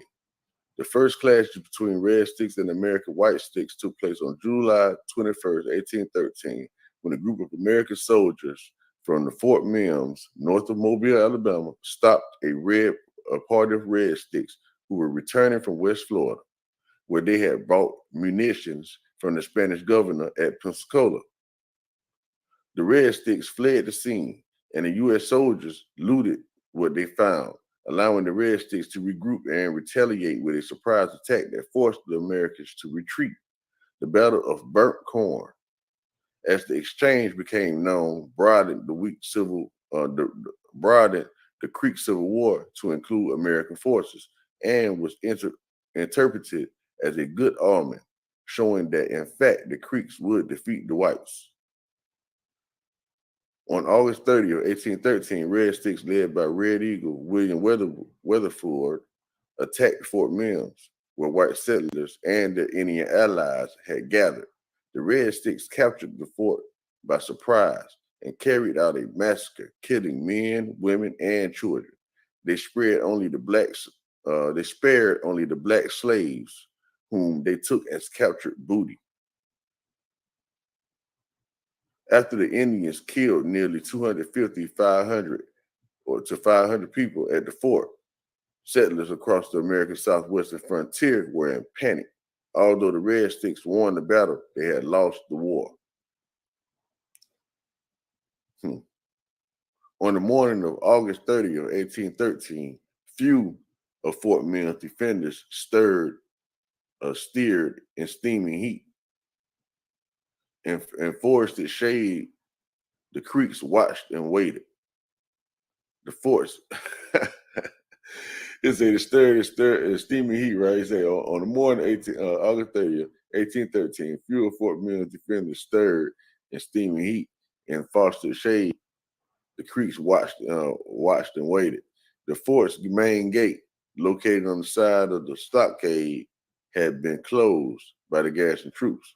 No sentries occupied the blockhouse. It's a short history of Fort Mills Massacre, 1813, during the Creek Indian War. The Fort Mills Massacre was followed 2 days later by the smaller Kimball James Massacre.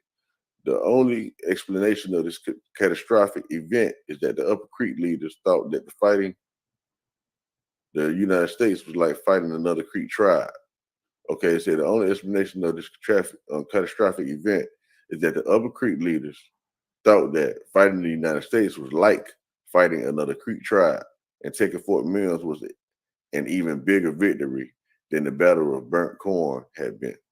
The Red Stick victory spread panic among the southeastern United States, and the cry "Remember Fort Mills" was popular among the public wanting revenge, right? They wanted revenge for that. They said with federal troops tied up on the northern front against the British in Canada, right? The federal troops was tied up on. They was having another war up in Canada. The Tennessee and Georgia Mississippi Territory militias were commissioned and invaded the Upper Creek towns. They were joined by Indian allies, the Lower Creek under William McIntosh and Cherokee under Major Ridge. Outnumbered and poorly armed, much too far from Canada or the Gulf Coast to receive British aid, the Red Sticks put up a desperate fight.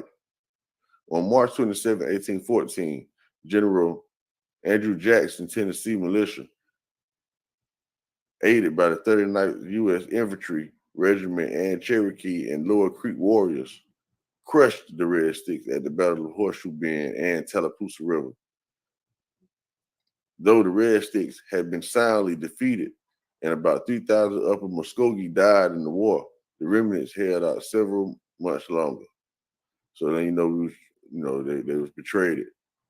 They didn't have no ally. The ally couldn't come to their rescue, and they got overtaken. Say Muskogee Diaspora, 1814. In August 1814, the Red Sticks surrendered to Jackson at Wetumpka, near the present-day city of Montgomery, Alabama. It said on August 9, 1814, the Muskogee Nation was forced to sign the Treaty of Fort Jackson. It ended the war and required the tribe to cede some 20 million acres of land, more than half their ancestral territorial holdings, to the United States. Even though, even those who had fought alongside Jackson was compelled to cede land, since Jackson held them responsible for allowing the Red Sticks to revolt.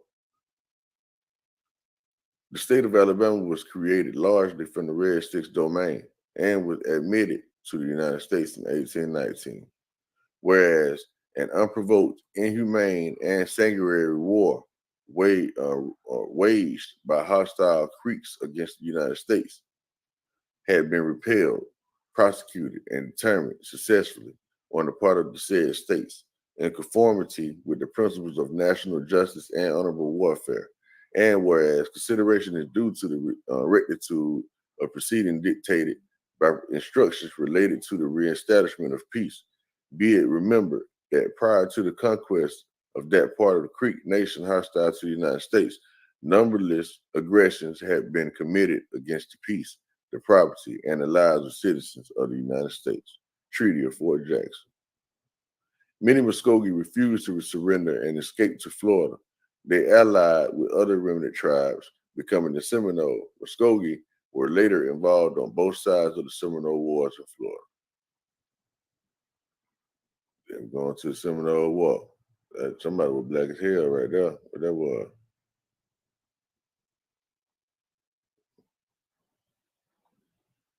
There you go. That nigga that black as fuck, ain't it said the corps of colonial Marines were two different British Marine units raised from former black slaves for service in the Americas. At the behest of Alexander Cochrane, the units were created at two separate periods, 1808, 1810, during the Napoleonic Wars. Right? It's gonna get deeper too. Come on now. Goddamn. Seminole War. The Red Stick refugees who arrived in Florida after the Creek War tripled the Seminole population. Okay? And strengthened the tribe's Muskogee characteristics.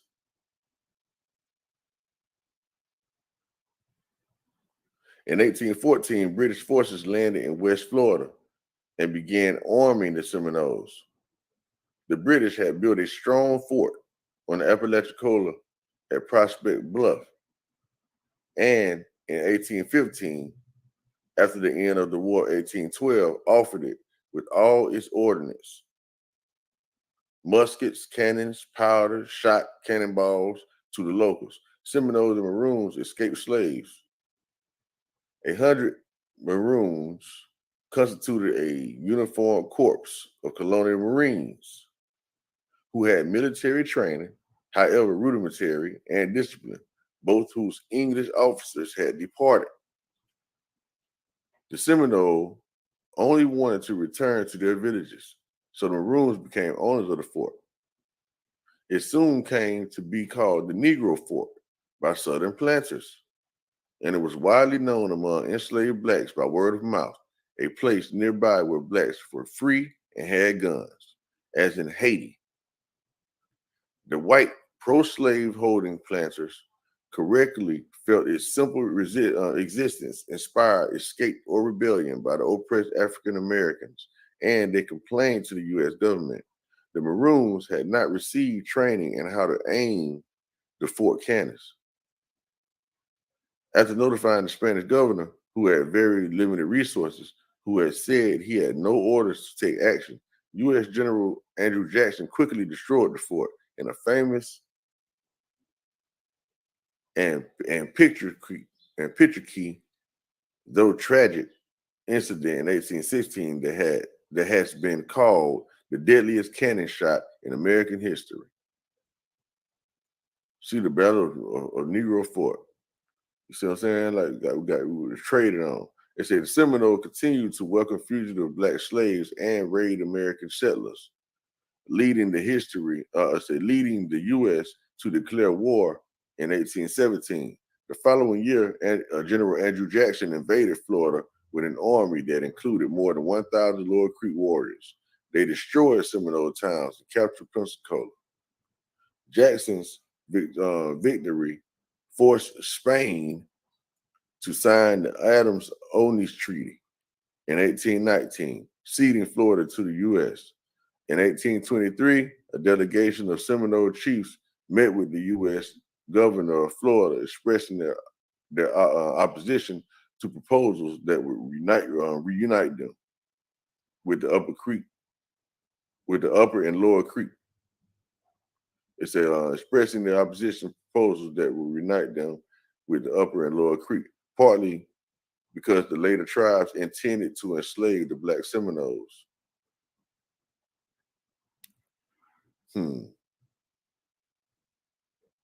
Wow. Instead, the Seminoles agreed to move onto a certain reservation in inland central Florida. Okay. Say treaties of Indian Springs. So William McIntosh, led the Lower Creek warriors who fought alongside the U.S. in the Creek War and the First Seminole War. The son of the Loyalist officer of the same name who had recruited a band of Hitchiti to the British cause, McIntosh never knew his white father. He had family ties to some of Georgia's planter elite, and after the wars became a wealthy cotton planter. Through his mother, he was born into the prominent Wynn clan of the Creek, as the Creek had a linear system of descent and inheritance. He achieved his chieftainship because of her. He was also related to Alexander McGivery and William Weatherford, other mixed race creek. So all the ones around here regulating, causing shit, mulattoes. It's in the in the late 1810s and early 1820s, McIntosh helped create a centralized police force called lawmenders, established written laws, and formed a National Creek Council. Later in the decade, he came to view relocation as inevitable.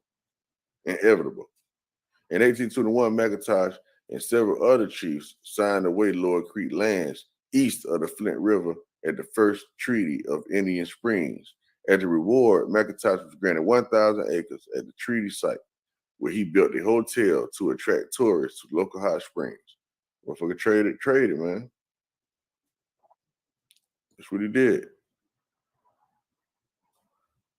He formed a goddamn police force called lawmenders.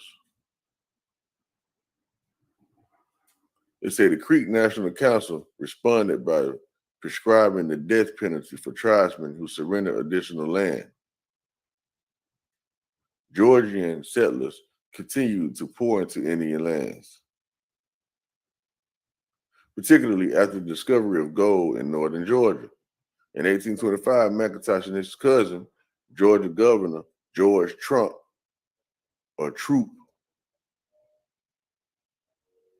a leading advocate of Indian removal, signed the Second Treaty of Indian Springs at his hotel, signed by 6 other Lower Creek chiefs.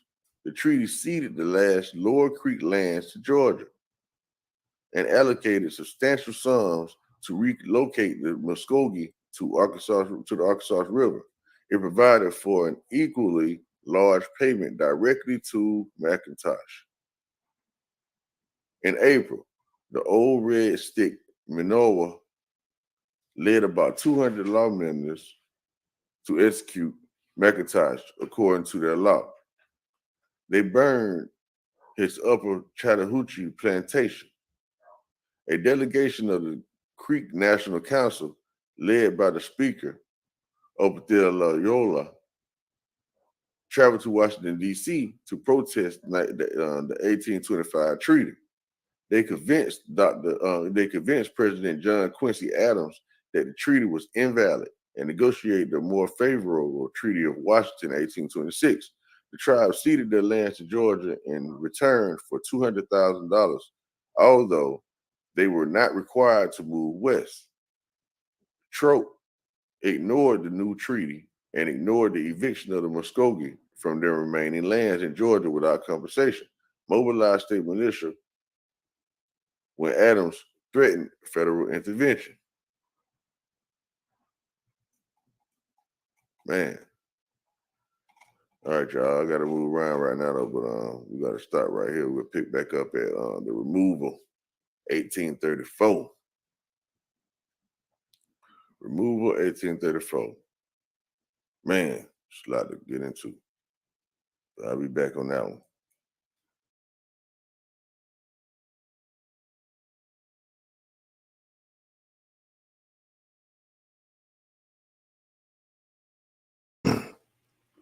Oh yeah, I appreciate y'all for going through that long ass, boring ass information. You know what I mean? But I just wanted to show y'all how everything was going on. You know, history is always boring for the most part, to be honest with you. But yeah, I don't really be caring too much about all this shit that people be caring about. But I just trying to give my little 2 cents, give a little insight for those looking for that type of information or whatever. Yeah, I know there's a lot of things going on in these YouTube streets. I know that for sure. A whole lot of things going on. Maybe want to start another live and just sit back and just observe. You know what I'm talking about? Make my little comments based on what everybody's saying and stuff like that. Do like a checks and balances, a goddamn review type channel or something. I ain't lying. Yeah, I know it'd be good to stay in your own lane, do your own thing. I know that. You know, I appreciate the 1 and 2 that did come through. That's for real. You know what I mean? Shout out to Knowledge Uprising. But yeah, I might just go around and ask for some permission to do me some reviews. So yeah. Hey, this one here is a wrap though, that's for sure. Like I said, I appreciate y'all. Peace.